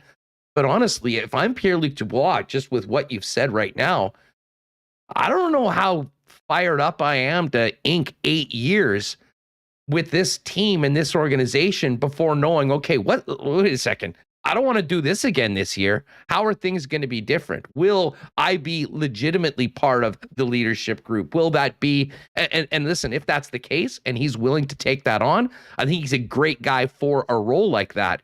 But there's a lot that goes into that sort of commitment for the prime years of your National Hockey League career as a player that, has the stats and the background, the overall pick of Dubois. And, listen, it makes me nervous thinking about that right now, because I don't think it's as much a slam dunk as much as certainly the Jets want him to do it. I think there's things that need to happen before he's like, okay, I'm in. I'm a Winnipeg Jet for the prime years of my career. Yeah, ironically, those were the same questions Patrick Laine got right before he got traded. Can they get him signed to a 7-8-year deal? Well, is there going to be ice time? Is there going to be this and this? We don't know. Well, he's out to Columbus a couple years later. And I agree. Like, I don't even think it necessarily has to be, I want an A or a C or a letter on my jersey. But, my play warranted 20 plus minutes a night this year. Right. Like, and that's a big part. That's a big thing for players. Maybe the main thing more than anything is, am I going to be the guy you lean on to give the most minutes to? And that's, I think, going to be the crux of the discussion to begin with. But he's got the Jets in a really difficult spot. Like, when you talk about leverage, it's all on PLD side here because he can push. Hey, if I'm totally fine with signing a 2-year deal or whatever it is, walk me into UFA, and I can have my pick of the litter when it comes to where I'm going to be playing for the next 6, 7, 8 years, right? It's a difficult spot for the Jets to be in. There's no doubt about it. They might have to end up overpaying on a long-term deal. Hey, if I'm Kevin Cheveldayoff, whatever it takes, Pierre. If you want 6, 7, 8, we'll find a way to get it done because, I mean, I don't even think we're scratching the surface yet as to how good this kid can be. There's a lot more good for Pierre-Luc Dubois. We haven't seen his peak just yet. Well, I'd say the same thing. I'd say the same thing in a different way about Ehlers. I mean, you don't have the questions about whether he's going to sign. He is signed going forward. But I'll say this. I mean, whoever is in charge of this team next year, one of the other things that I think they absolutely have to do, and maybe this is not just coaching, but also general manager when it comes to figuring out what pieces you're moving out, you're moving in, is to get Nikolai Ehlers in a situation where he's comfortable, he's connecting in that top 6, and you're able to play him in a Dubois type role with 20 plus minutes a night and getting the most out of Nikolai Ehlers, because it has been, for a guy that is so talented and, you know, his points per 60, all of those things, the fact that they haven't found a regular spot for him on a line, even up until this point, I think is, also at the top of the list to figure out, because if it doesn't get figured out, you're wasting one of the most talented players on your roster. Yeah, it's funny. We talk about all the issues surrounding the team, but I think there's a large group of the fan base that, and they would never say this publicly before the year, obviously, but if you just kind of flipped Scheifele and Wheeler's minutes with Dubois and Ehlers, I think a lot of people would be happy. Like that's a perfect start to the upcoming season. And it's a relatively easy fix too, right? It's, nothing more than just calling a different name over the board a couple times a period. And I think their play has warranted that. And I think too, the funny thing is giving Nikolai Ehlers more ice time moving forward or next year is that I think it helps Blake Wheeler out too. I think you get a better Blake Wheeler over the course of a season. So you're getting the best out of both players, in my opinion. And I think that's now the fit and where he's going to play. That'll be an interesting discussion moving forward, depending on, who gets added and who gets moved out and whatnot. But yeah, there's no doubt that even though he hasn't had the best season, that, Ehlers and Connor are your top 2 wingers. That's not really debatable moving forward into next year. And hey, if you're a team and you want to find the easiest way to succeed, playing your best players the most minutes is generally a foolproof way of doing that. Rewucki, always great having you on the program. I don't think I need to ask you what you're going to be up to as soon as you log off here going forward. We're going to be seeing Tiger Woods on Saturday, right? I tend to stay away. I'm a big believer in jinxes, so I guess you know what I did tweet. He's got to make the cut. I did tweet that he'd be lurking on Sunday, so I guess I kind of already did it. But yeah, I think we're gonna see. I think we're gonna see plenty of Tiger on the weekend. Is he gonna be wearing the jacket once again? I'm not so sure about that, but at the very least, he's not moving too well, but the swing's looking pretty damn good. So. I'll be on the couch for the next couple of hours, so just text me if you need anything. Tiger's back to even, and by the way, Cam Smith, who started off with a double bogey on 1, has now birdied 14 and 15. He's 5 under par right now, and Sungjae Im 4 under through 7. Great start for Sungjae as well. B, great stuff. Thanks so much for doing this. Fill people in on Skates and Plates. When's coming out next? Coming out tomorrow morning. So you know the drill. Great way to brighten up your Friday morning, eh? A little bit of Jets talk on Skates. I know. And Plates. I got the high of watching the Masters for the next couple hours, and I got to record about how awful they were against Detroit. So can't wait. Enjoy. Thanks for doing this, man. We'll talk to you next week. Beauty. Sounds good. See ya. Good stuff. There's Brandon Rewucki. Make sure you're checking out the podcast, Skates and Plates, next edition, coming up tomorrow morning, wherever you get your podcasts. All right. A big shout out to our friends over at Not Auto Corp. We've got the Tesla experience going right now. If you're thinking about getting into an electric vehicle, talk to the leaders in Teslas. We're just about a decade in Winnipeg over at Not Auto Corp, an amazing program which will let you drive, take home charge a Tesla and experience what it's like to drive an electric vehicle at absolutely no cost if you do end up getting into a Tesla. And of course, if you're looking for a new vehicle, why not get into the car of your dreams at an incredible place over at Knott? And check out what they've got going on at the Winnipeg Car Lab. Shout out to Willie Jefferson. I don't know if you saw Willie's new truck that they tweeted out yesterday. An incredible wrap that was all done by the experts over at the Winnipeg Car Lab. Waverly and McGillivray and online over at knott.ca. A big cheers to our friends at Little Brown Jug, who, of course, are a finalist in the Winnipeg Nightlife Awards for the best local beer. Pop on over to WNLA.ca and give them a vote, and give your boys at Winnipeg Sports Talk a vote as well for top radio station /podcast. WNLA.ca is the number. We could certainly use the support. Would be pretty cool to get that, considering everything that's happened over the past year.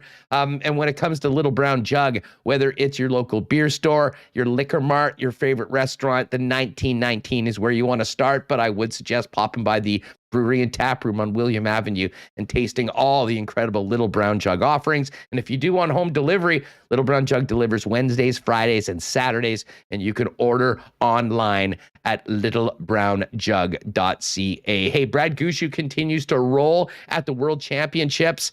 Of course, Princess Auto, huge sponsors of curling, and curling's not done after the Worlds. The Princess Auto Players Cup coming up in a couple weeks. And that will be the final event for so many of these teams that have been together through the last 4 years in this Olympic tour. We did find out some breaking news yesterday that Reed Carruthers is going back to skipping, and he's teaming up with gunner Jason Gunlickson on a new squad. We'll get the boys on maybe sometime next week and talk about the upcoming season. Of course, Princess Auto, great sponsor of the Roaring Game, and the place where you'll find the best deals and the most unique assortment of tools and equipment around.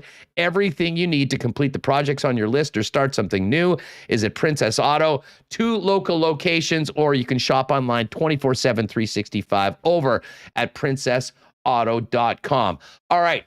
Been a lot of doom and gloom talking hockey so far today, considering what's happened with the Winnipeg Jets. But as we've mentioned, the Winnipeg Ice are on the opposite end of that spectrum, ready for a playoff run, a push for a WHL championship, and dare we say, maybe a Memorial Cup. Been the number 1 team in Canadian junior hockey for the majority of the season. Regular season winding down, playoffs just around the corner. Let's talk a little ice with our good friend Brian Munz, the play-by-play voice of the Ice and the director of communications, who I'm sure has been locked on the Masters through most of the day, but very kind to make a little time for your boys on WST. Munzie, how are you doing? Okay, I've got you here, and I've got Tiger on 16 over here. So beautiful. If I'm wandering on you, you know what's going on. How are you, my man? I'm doing great. Feel free to fist pump. You can let us know live of something that's great happening with Tiger Woods. It's been awesome. And hey, first off, love the fact that you're wearing that Humboldt jersey. I will give the Jets credit. A really nice moment before the game last night with all the names of everyone that was affected in that crash. And years later, though, that is still something that echoes throughout the junior hockey community, especially here on the prairies. Yeah, it's Green Shirt Day today. Logan Boulay, of course, from Lethbridge, his family started that initiative 4 years ago. And yeah, you know what? It's hard to believe it was 4 years ago, but it seems like that the conversation continues on a weekly basis about any of those 29 that were involved on the bus that day. So that's the important thing right now. And always proud to wear the T-shirt and support my hometown, and looking forward to our golf tournament again coming up this summer that Jared Bednar and I have put together now for 5 years. Well, it's a fantastic thing that you guys have done, and obviously very important to continue the memory of all those young men, and one of the biggest tragedies in Canadian history. Moving on to something a lot more pleasant to talk about, and that is the team that you're calling right now. First off, how much fun have you been having getting back in the booth calling the best and most exciting team in Canadian junior hockey for the majority of the season? Well, I knew it would be fun when I was offered the position, but I didn't think it would be like this, Huss, to be all in perfect honesty with you. And, the wins and losses aside, like, take away the fact that they have a chance this weekend to hit 50 wins for the first time in franchise history. And when you have a 68-game regular season schedule, you think about a 50-win year, you probably don't really know if that's realistic or not. But, boy, they've gone on a couple of winning streaks this year that have eclipsed the double-digit mark now, and they just had a long run come to an end in Moose Jaw last weekend, which, they went 17 games without losing. They went 15-0-1-1. And as much as you hate to see the team lose, it's probably not the worst thing in the world.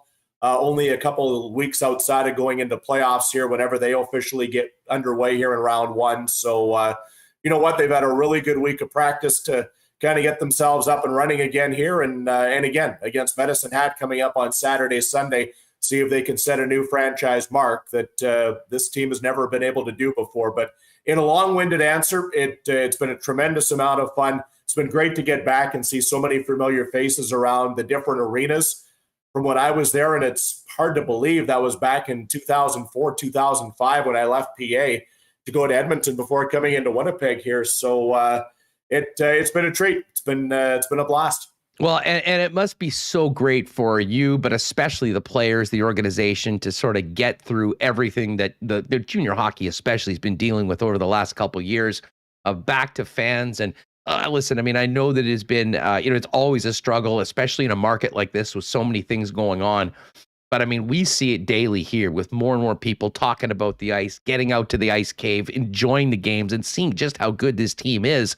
That there's a lot of positive momentum, and I imagine it is really going to keep going up as we get into the playoffs. There still is 4 games left in the regular season, though. You mentioned so some records left to be broken, and we got 2 games here at the Ice Cave Saturday and Sunday against Medicine Hat, then a couple more next week against Regina. What's the focus of the team right now? They know they're in the playoffs. Is it basically jockeying and really getting ready to play their best when it matters the most? Yeah, I think that's bang on. Obviously, you referenced the schedule, and it's been, something that everybody in the world has gone through COVID and kind of what you can and what you can't do. And I think the players and coaching staff and management have done just a masterful job in being able to handle it, because you look back at it and you probably don't realize it when you're right in the middle of it, but they only played 4 games in the month of January, all on the road. Carson Lambos earlier on this year, Minnesota Wild first-round draft pick, and of course, member of Team Canada for the World Juniors, he played 2 WHL regular season games in a span of 81 days at one point. He was hurt going into World Juniors, then, of course, was in Edmonton and Red Deer, comes back, and then the whole calendar kind of got, squished again for a little bit to the early parts of 2022. So they've had lots of different roller coasters all the way through, and then to look at what they went through from mid-February to the end of March and then going into the last 4 games in April here right now, they played 24 games in 44 days. And they were able to run the table on them. They had the 2 games that, they lost in either a shootout or overtime, but were able to win 15 out of 17 straight up. So it's been really cool to see. Like, it's really been fun to watch them manage this thing on a day-to-day basis. And they haven't really ever looked big picture. You and I like to do that. And, people on the outside, when you see the schedule, like, okay, how are they going to approach this week or something like that? But even based on the fact when you've got Medicine Hat coming in here on the weekend for Saturday, Sunday, they're not looking at Sunday's game at all right now. Like, their total focus is the 7:00 face-off on Pink the Rink anti-bullying night Saturday. They're focused on trying to get that 50th win. And, they're not even focused on number 50. They just want to win the game, which would obviously be that number 50 in the standings. So I like the approach that, James Patrick and Josh Green have really got these guys going with right now. That, it's the oldest cliche in the book, but you just kind of take it shift by shift. Munzie, and there's so much excitement about the players. I mean, we'll get to the guys up front, but I want to talk about the goaltender, because that is something that was listen, when we were talking about all the big storylines and all the big names on the team, Daniel Hauser wasn't the guy that, was at the top of that list, but it doesn't take much to go over to the league leaders and look at save percentage and shutouts and goals against average and look at his name right at the top. And of course, the tandem has been great. And I think that speaks to the coaching job that James Patrick's done and the buy-in that the members of the Winnipeg Ice have done. Hey, it's great to score a lot of goals, but you got to take care of business in your own end. And they've been a great example of exactly that for pretty much the entire year. Yeah, and that really has been one of the things, especially here kind of when we got through November, December, and then into the back half of the season here, that is a focal point, because as we all know, your postseason hockey doesn't really have a lot of 5-4, 6-5, 7-6 games. They're a lot tighter, much like they were this past weekend in Moose Jaw when they lost the 3-1 game late. You know what? It's probably happened better last weekend than maybe 2 weeks or 3 weeks or a month and a half from now, where, they get used to playing in these tight games again. So, you're bang on right now. Daniel Hauser leads the WHL here in his draft year in wins, goals against average, wins. He's third in wins. He leads the goals against. He leads shutouts with 8 already this year. Gage Alexander has 4. And, Dawson Cowan came up from the Winnipeg Blues, and he had a perfect performance in his only game. So the team's played well in front of their goalies. And, the goalies have made some big-time saves when they've needed to as well. And then at the other end of the ice, everybody's following 40-goal man right now, Connor McLennan. Well, and McLennan, I mean, we've had him on the show a couple of times. What a fun young man to talk to. And, it was interesting. The first time we had him on the program, Munzie, he had just come back from training camp in the National Hockey League. And, you could tell that experience was something that, he was still – on a bit of a high from, but excited to go in and, sort of be that sort of veteran player. And when you have a guy like that, in a Matt Savoy's draft year with Zach Benson, who's still a couple years away from that playing the way he is, I mean, imagine the effect not only with what he's actually doing on the ice, but that veteran presence of a guy that is maybe a year or two ahead of the exact path that some of the other younger stars on the team. I mean, it really does help a coach like James Patrick instill that culture that breeds winning. Well, let's, just look at it here real quick. We don't have to go through everybody on the roster, but, you talk about Connor McLennan, you look at a guy like Jack Finley, who they brought in, the captain of the Spokane Chiefs, a Tampa Bay Lightning draft pick. You've got Owen Peterson. Those three right now have played together. And then you've got, Cole Muir, who's a 20-year-old veteran. You've got Jacob Smallwood, who's in his final season, playing alongside Mikey Milne. You got the three young guys that, all the black jackets we like to call in the arena. The NHL scouts are just clamoring over right now, Geeky and Savoy for this year, and then Benson for next year. And, you add guys like Evan Friesen and Skylar Bruce and Chase Wheatcroft, who was acquired from Lethbridge. Those are your top 12 forwards right now. And they've been a tremendous compliment to each other because whatever line is out there, they've been able to make things happen, or they've been able to go out and you look at 10 days ago or so, whatever it was when we were in Regina, shut down the Connor Bedard line quite convincingly in that 7-0 game against Regina. So as much as we look at the goals for all the time, the forwards play a pretty big role in the other end of the ice too. Brian Munz of the Winnipeg Ice broadcast team and organization joining us here on Winnipeg Sports Talk as we look ahead to the final 4 games of the season, Saturday and Sunday this weekend out at the Ice Cave against Medicine Hat, Thursday and Friday next week, and then playoff time. What do we know about the playoffs so far as their spot, who they'll be playing, and when it's going to be starting for Winnipeg fans here at the Ice Cave? Well, right now they need 1 point to clinch first. They've got 103 right now, and Edmonton's at 96. The Oil Kings will play coming up this weekend on Saturday, Sunday, back-to-back games against Red Deer and Calgary, while Winnipeg has the 2 games here against Medicine Hat. So keep an eye on what's going on right there between the Rebels and the Hitmen. But overall right now, that's the Winnipeg focus as we see. And then, boy, it's a horse race right now to find out who they will play either in that 7 spot or the 8 spot should the Oil Kings catch them. It is 1 versus 8, 2 versus 7, 3, 6, 4, 5.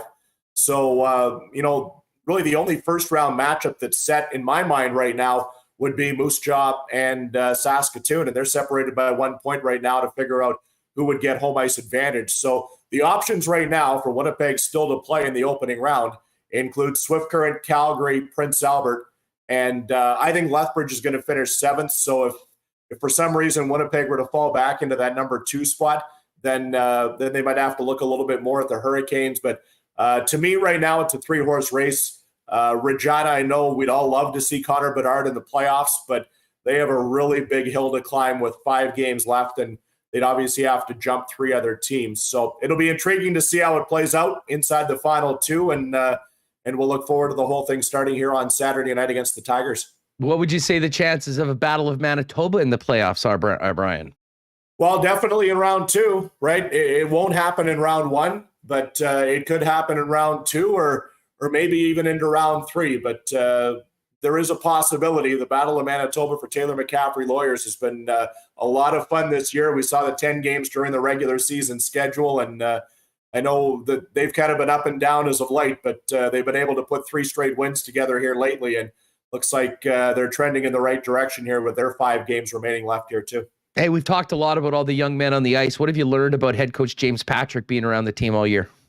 You know what? Jeep's kind of been that hidden secret that I didn't know about during all my times with the Moose and the Jets. You know, we'd see him in Buffalo or I'd see him in Dallas and say a quick hello, but we didn't really know a lot about each other. We've got a ton of mutual friends, including Scott Arneal from my time at the Moose, but he's awesome. You know, he's a great guy to hang around. He's such a really intriguing teacher of these players. When he speaks, they listen.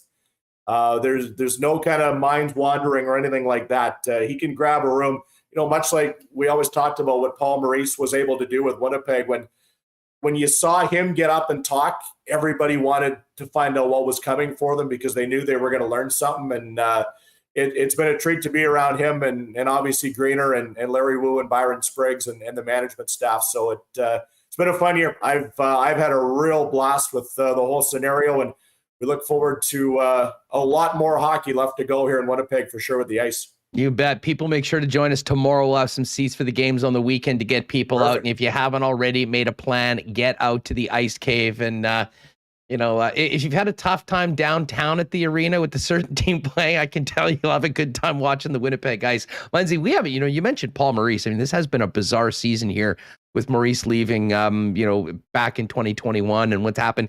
I mean, I know you've been very busy with the Winnipeg Ice and probably haven't been able to be as on top of Jets as maybe previous seasons, but any thoughts on what's happened to a team that came in with high expectations and a lot of promise that is pretty much now, getting ready for potentially some big changes in the offseason? Yeah, it'll be intriguing to see what happens with the franchise. I stay in touch a little bit. You're right. It's not a daily or minute-by-minute thing like it was for 9 consecutive years for me. But, I keep in touch with some of the guys around the team, whether it's the coaches or players. And it's more of an arm's length for sure now. My conversations with them are more of, I think we're all excited to get out when we can and play a little golf. And that by no means is saying their hockey side is over, but we all like to play the sports. But you know what? It's been a disappointing year. There's no question about it. They haven't been as consistent as what everybody would have liked to see. There has been some bright stars, obviously the year that Kyle Connor has had and Nikolai Ehlers and, some of their depth guys, but there's some things that need to be fixed for sure. Let's put it that way. Munzy, great having you on the program. Hey, we got to quickly hit on the Masters. I know you've been watching it. Give us an idea. What have you thought of Tiger's round so far and observations from the first few hours of play at Augusta National? Well, I did a Masters pool with a bunch of people this week, and I didn't pick Tiger. And I don't know how we all just don't learn that you can't not go with the greatest of all time, because I think he's right around par. He's putting right now. I haven't seen what he's at. I think he's still even on the day. I believe he's on 17, and he looks good. I heard you and Wicks talking about it a little bit. He looks like he's kind of walking gingerly. I'm sure by the time we get to Sunday, he'll be ready for some big time off. But, Cameron Smith's been outstanding. He's 6 under on 16 right now. Im's 2 back on 8. Scheffler is there. So there's a lot of exciting names that have got me wrapped into this thing, and I can't wait for the rest of the weekend to continue on to not only have the Ice back on the ice Saturday, Sunday, but see what's going on. And Tiger just made about a 25-foot putt. So that'll get him going. He's 1 under now through 16, which has him 9th on the leaderboard. That'll get the patrons going there at Augusta National as well. And hey, Corey Connors 1 under, just getting into the back 9. And I know Derek Ingram very well. He was kind enough to join us. Ran out to the parking lot to take the call yesterday. And man, Corey, I'm really excited to see what he can do in this tournament. I mean, he's been there twice, Brian. He's been top 10 at both of his previous Masters right now. Mike Weir, it's great that he's there, but the 2 Canadians that are really active on tour right now, both Mackenzie Hughes and Corey Connors, with great seasons so far. And it will be very interesting to see what the Canadian contingent can do coming up over the next few days. You'll have to try and get an update as well. I'm sure you saw it on social media, but I was texting back and forth. I know Bob Irving's there this weekend as well, getting a chance to watch Knuckles is at the Masters? Yeah. Whoa, I did not know his son that. took him for, I think it's kind of his retirement gift. Oh, that is amazing. Hopefully he'll get a chance to cross paths with his idol, Tom Watson, out there. I'm sure Tom will be out there. That is phenomenal. Yeah. Bob's always been a guy, a great sports guy, first and foremost. And I know we he loves associate golf. him with being the voice of the Bombers for all those years. But a big golf guy, an unabashed fan of Tom Watson. And man, this will be, for a guy that's done so much in the sports world, I think this will still be the ultimate bucket list for Knuckles. Oh, there's no doubt. Again, we were texting. It was back on Tuesday, and he was leaving. I think it was yesterday he flew in. So, yeah, he's there. Daniel Berger's birdied 4 of the last 5 on the back 9, and he's moved to -3 on the day as well now. So he's only 3 back. Well, this is going to be a heck of a weekend. We got Cam Smith 2 shots ahead of Sung J M, and then a big group of guys, including Berger and Scheffler at 3 under par. But Munzie, the focus in South Winnipeg on Saturday and Sunday is going to be the Ice. Fill people in on how they can get tickets, and maybe just a quick plug for what you guys have going on in addition to the game at the arena on the weekend. Yeah, so coming up, obviously, it's going to be a great Saturday night. We're calling it Masters Saturday, so you can watch golf all day, and then you can come out to the arena and join us. It is our Pink the Rink night for Cambrian Credit Union. They're kind enough to jump on board, and it's our big anti-bullying night. A number of the Ice players have done a lot in media this week on making sure that the message is out there properly about anti-bullying and the effects that it can have. We all want to be role models, and you're one of the great ones here on this show right now, making sure that everybody, looks after each other the proper way. The Ice have a new pink jersey that they're going to wear for the hockey game, and then those will be auctioned off when it's all said and done on the official website, winnipegice.ca. 2 teams will play again on Sunday at 5, and then Connor Bedard comes to town next week on Thursday, Friday, going into the Easter weekend to wrap up the 68-game regular season schedule. Playoff tickets are available right now. We know there will be postseason hockey, so again, go online, winnipegice.ca, and we'll look forward to packing the Ice Cave inside Wayne Fleming Arena. It's going to be a fantastic spring with a long run of postseason hockey in the Western Hockey League. I can't wait for it. I've had such a great time for the games I've attended so far, and it's going to be that much better when they're playing for a WHL championship and potential spot in the Memorial Cup. Munzie, we'll have to connect and maybe get one of the fellows on the show next week in between the games. I know come playoff time, they'll be busy, but we'll be calling on you for some updates as the Ice get going in the postseason. Thanks so much. Enjoy the golf. Have a good weekend, and good luck to the Ice for the big pink weekend for the anti-bullying and 2 big games against Medicine Hat. As always, Huss, appreciate it. Say hi to Remo. We'll catch up soon. Certainly will. There he is, the voice of the Winnipeg Ice, Brian Munz. 1 point needed for the Ice to clinch first place, and then it is go time with, listen, it's great to have playoff hockey in town. I'll tell you what, if you haven't been out and seen the Ice, you're definitely going to want to do that. This is a very, very fun, exciting hockey team. We'll be talking a lot about the Ice, come draft time as well, with a couple players potentially going in the top 10 of the National Hockey League draft. Thanks again to Brian for joining us today on Winnipeg Sports Talk. Hey, our friends at Boston Pizza, speaking of hockey, great supporters of all of our local teams. Whether you're heading down to any of the games for the Moose the remainder of the season into the playoffs, or the Jets, Boston Pizza City Place, a great spot to pop in before and after the game. But your local Boston Pizza is the place to go to gather with friends for whatever game you're watching. And if you're staying at home, hit them up online at bostonpizza.com. Check out their great game day deals and get it ordered hot and fast to your door from our friends at Boston Pizza. Of course, the Nick and Nicky DQ Group, another great sponsor of Winnipeg Sports Talk. Just great feedback on the new Stack Burgers. Had one the other day. Absolutely phenomenal. Always loved DQ burgers to begin with, but these new ones are they've taken it to another level. You can try the new Stack Burgers at any of the 4 Nick and Nicky DQs. The DQ out in Niverville, DQ Northgate, DQ Polo Park, and DQ St. Anne's. And if you're like me and often don't feel like going out and just want to get on the computer and order it, good news. All 3 Winnipeg locations are available on all delivery apps right now, so you can get those burgers, fries, chicken fingers, maybe a couple blizzards delivered to your door, quick and easy as well. Big thanks to Nick and Nikki DQ for their support of Winnipeg Sports Talk. And hey, a big shout out to our friends over at Aikens Lake. I mentioned earlier today that they're with us. They are set for their busiest year ever after 2 seasons with the inability to really have many of their international travelers.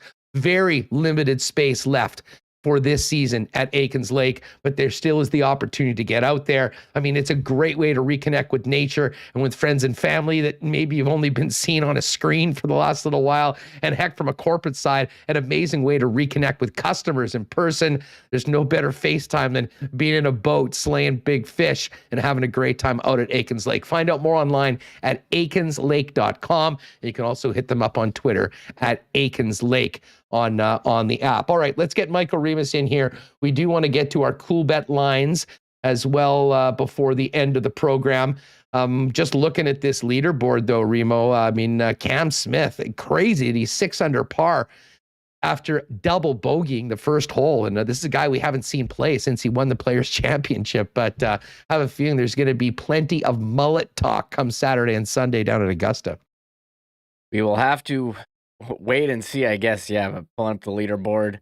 I know a lot of I have it on here on a tablet, so I'm tuned in mostly for the Tiger show, and there he is, Huss at 1 under after 15. But as you said, Cam Smith got 2 strokes. You guys, Sung Jae, he's got a lot of holes left. Danny Willett's in the clubhouse with 3. Daniel Berger with 3. So we will see how it goes. You know, some guys just starting out. And so a couple hours left, and maybe we'll have a better idea of the day 1 leaderboard. Yeah, Rory McIlroy playing in the final group that is just going out. So we'll be following Rory as well as the rest of the group. Just quick touch base on the Canadians. Mackenzie Hughes is at 1 over par right now. And as we mentioned, Corey Connors right now still in red numbers. He's 1 under, playing the 11th. And we should just go down and check out Mike Weir. Mike Weir, actually, a pretty strong round. He double bogeyed the first hole and ended up finishing 2 over. So he'll have an opportunity to play for the weekend as well once he gets going in his, just seeing, Colin Morikawa, John Rahm, and Xander Schauffele all over par right now, 1 over par, along with Sergio Garcia and Bubba Watson as well. So anyway, it's going to be a great, great weekend. We'll have more. Hopefully, maybe get the Z-Man on tomorrow to talk about what's happening at Augusta.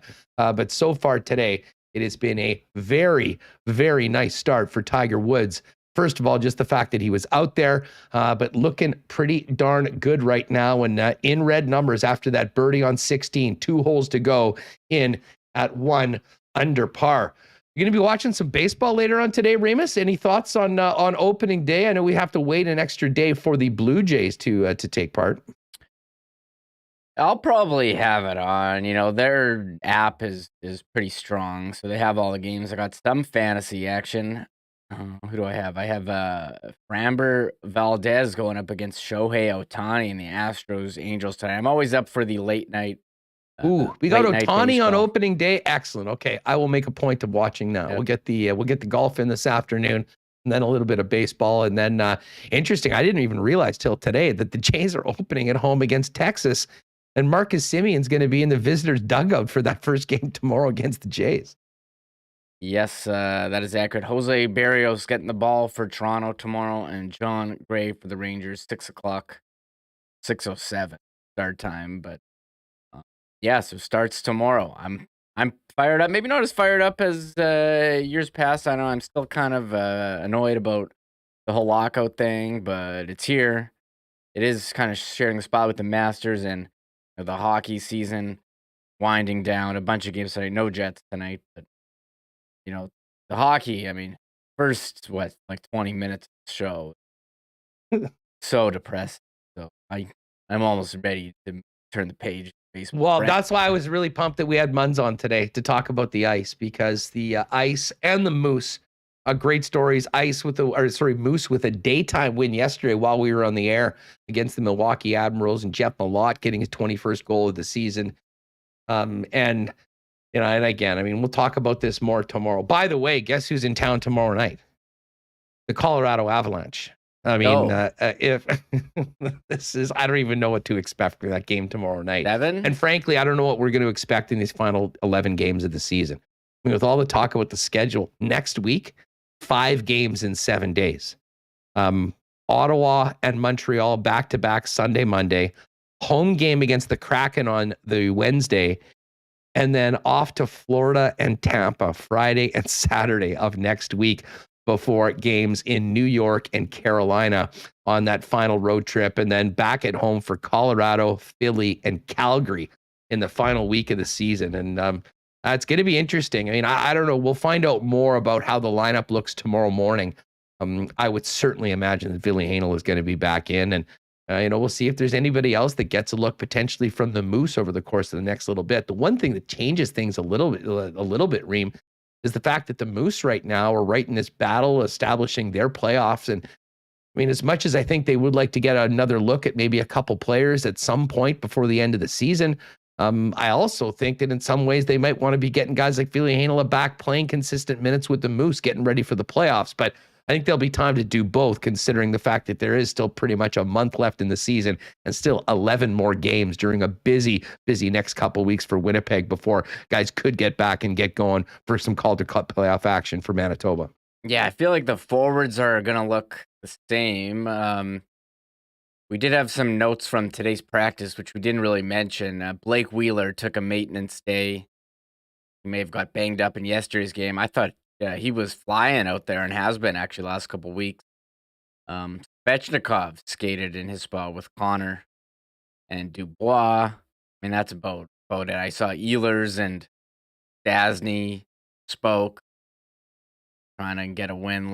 Dave Lowry as well, but pretty hard to listen to this stuff now. I mean, I don't know about you. I mean, listen, I do miss, I mean, I loved listening to Maurice, even though sometimes I maybe wasn't necessarily buying what he was selling at the time. It was always quite, right now, I just feel bad for Dave Lowry. I mean, the situation that he's in, I mean, what the heck is he going to say? I think everyone sort of knows what the situation is going forward. And listen, he hasn't had the guys on his team kind of do anything to really help him or his cause out right now. So, it'll be really interesting. I kind of said, I'll say the same thing I said yesterday going into last night. We're going to see where the pride level is of this team, the level of professionalism, the commitment to each other. And one can only hope that it's better than we saw last night in that loss to the Detroit Red Wings. Hey, I got a text from our pal James. We'll get to the Coolbet lines in just a minute. But Reem, we are now officially up and running with the CC Ginger Ale and stores and beer vendors now. If you don't see it in your local spot, let the staff know that you're looking for it. Canadian Club whiskey displays in 26 of the biggest liquor marts all month that include that trial-free can of CC and Ginger with the purchase of any CC bottle. And make sure to look out for the Liquor Mart's Easter Max Miles display running the week of April 11th to 17th.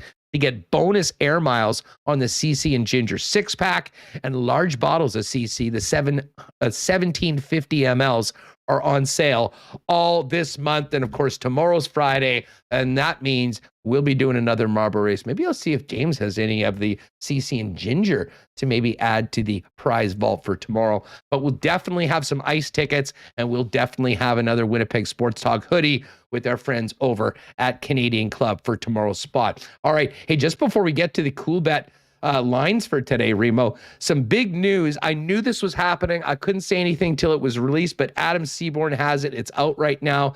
Big news for our friends at Coolbet. A new Coolbet ambassador, Andre DeGrasse, Canadian sprinting legend. And who knows, maybe if we're lucky, Uncle Chris can set up a visit with Andre with us here on Winnipeg Sports Talk sometime soon. What a great get for our friends over at Coolbet. Yeah, and here he is rocking the Coolbet hoodie. And what is that, a Puma Coolbet mashup? I will gotta get one of those. Whoa, geez, I'm gonna make a call to Chris, see where I get one of those. I mean, yes, Andre DeGrasse, I think one of the top Puma athletes as well. But now doing it now that the everything's been opened up in the Ontario market in particular with so many different players, a huge Canadian star and now a big part of the Coolbet team. you gave me one of those Coolbet hoodies months ago. I actually gifted it to my brother, who says it's one of the most comfortable hoodies that he owns. It's so good. Number one in his hoodie rotation. So, you know what? I think I may have. have a couple more in the tickle trunk. Maybe we'll do one of those for the marble race tomorrow as well. Make sure you join us tomorrow afternoon.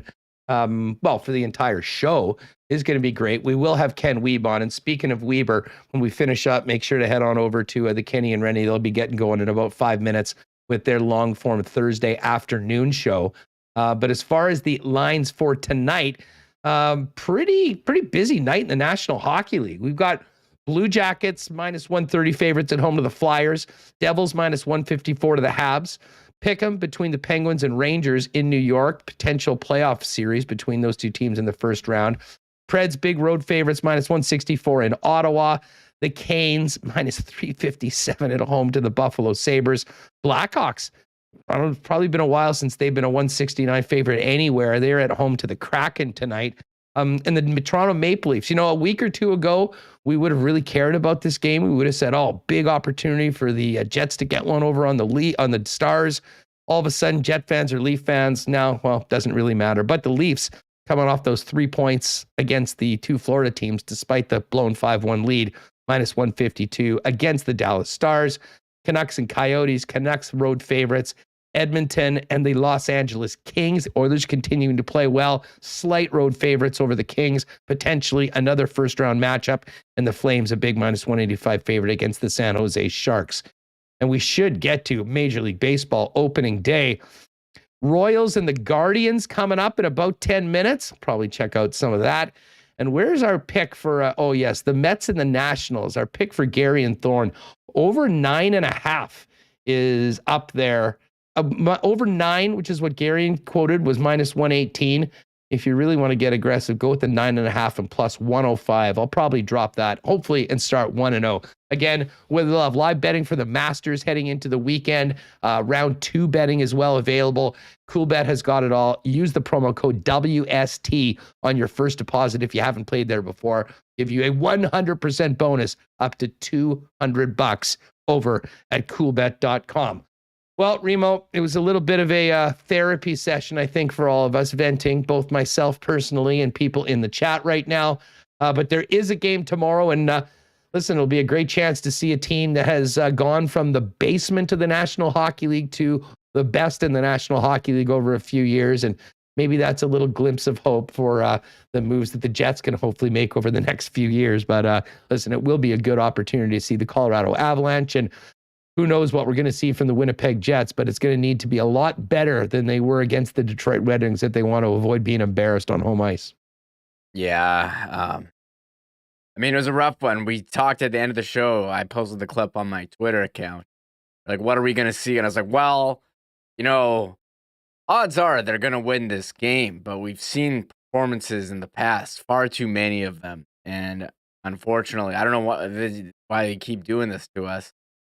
But we got burned with a dud performance. But as you said, if you went to the game, at least you went home with a Hellebuck bobblehead for your time. But again, what a disappointing result for a disappointing season. And I do, a couple weeks ago, I thought maybe there'd be minor changes, but maybe there's bigger problems with this team than we think, and we're going to see possibly more changes than we thought. I heard Darren Dreger saying on PSL Overdrive, like a full audit would be done. I think you have to look at everything, and I think could end up seeing some major changes. It'll be very interesting locker cleanout day this year compared to the past season. I know there's only not as high viewership today.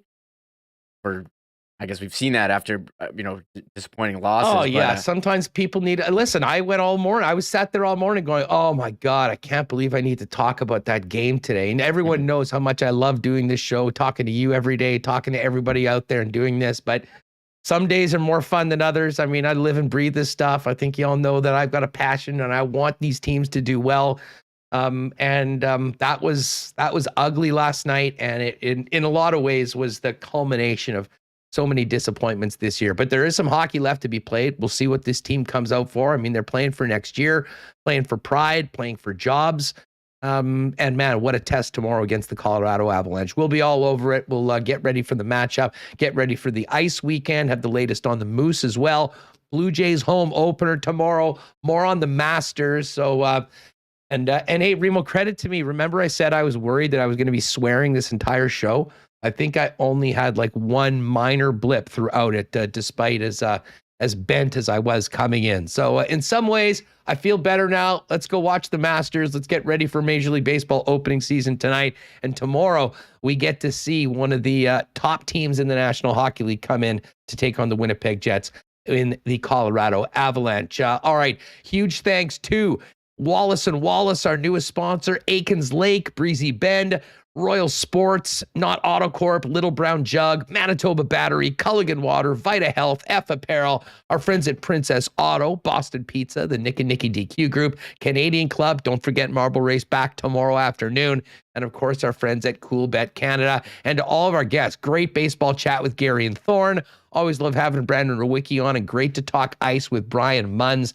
Tomorrow on the program, we will have Ken Wiebe. We'll talk more Masters and maybe even a little bit of Moose as well. And of course, Jets and Avalanche coming up tomorrow night. Hey, if you're with us on YouTube, pop on over to KNR. The boys are getting going with for another hour or so of sports talk with a couple great guests. And we'll see you tomorrow to get the weekend set up. And of course, Jets Avalanche right here on Winnipeg Sports Talk Daily. Hit that red subscribe button on your way out. And thanks for being with us. Oh my God! Oh! Shut it down! Let's go home! Thanks for tuning in to Winnipeg Sports Talk Daily. Make sure to subscribe on YouTube and your favorite podcast feed at winnipegsportstalk.com.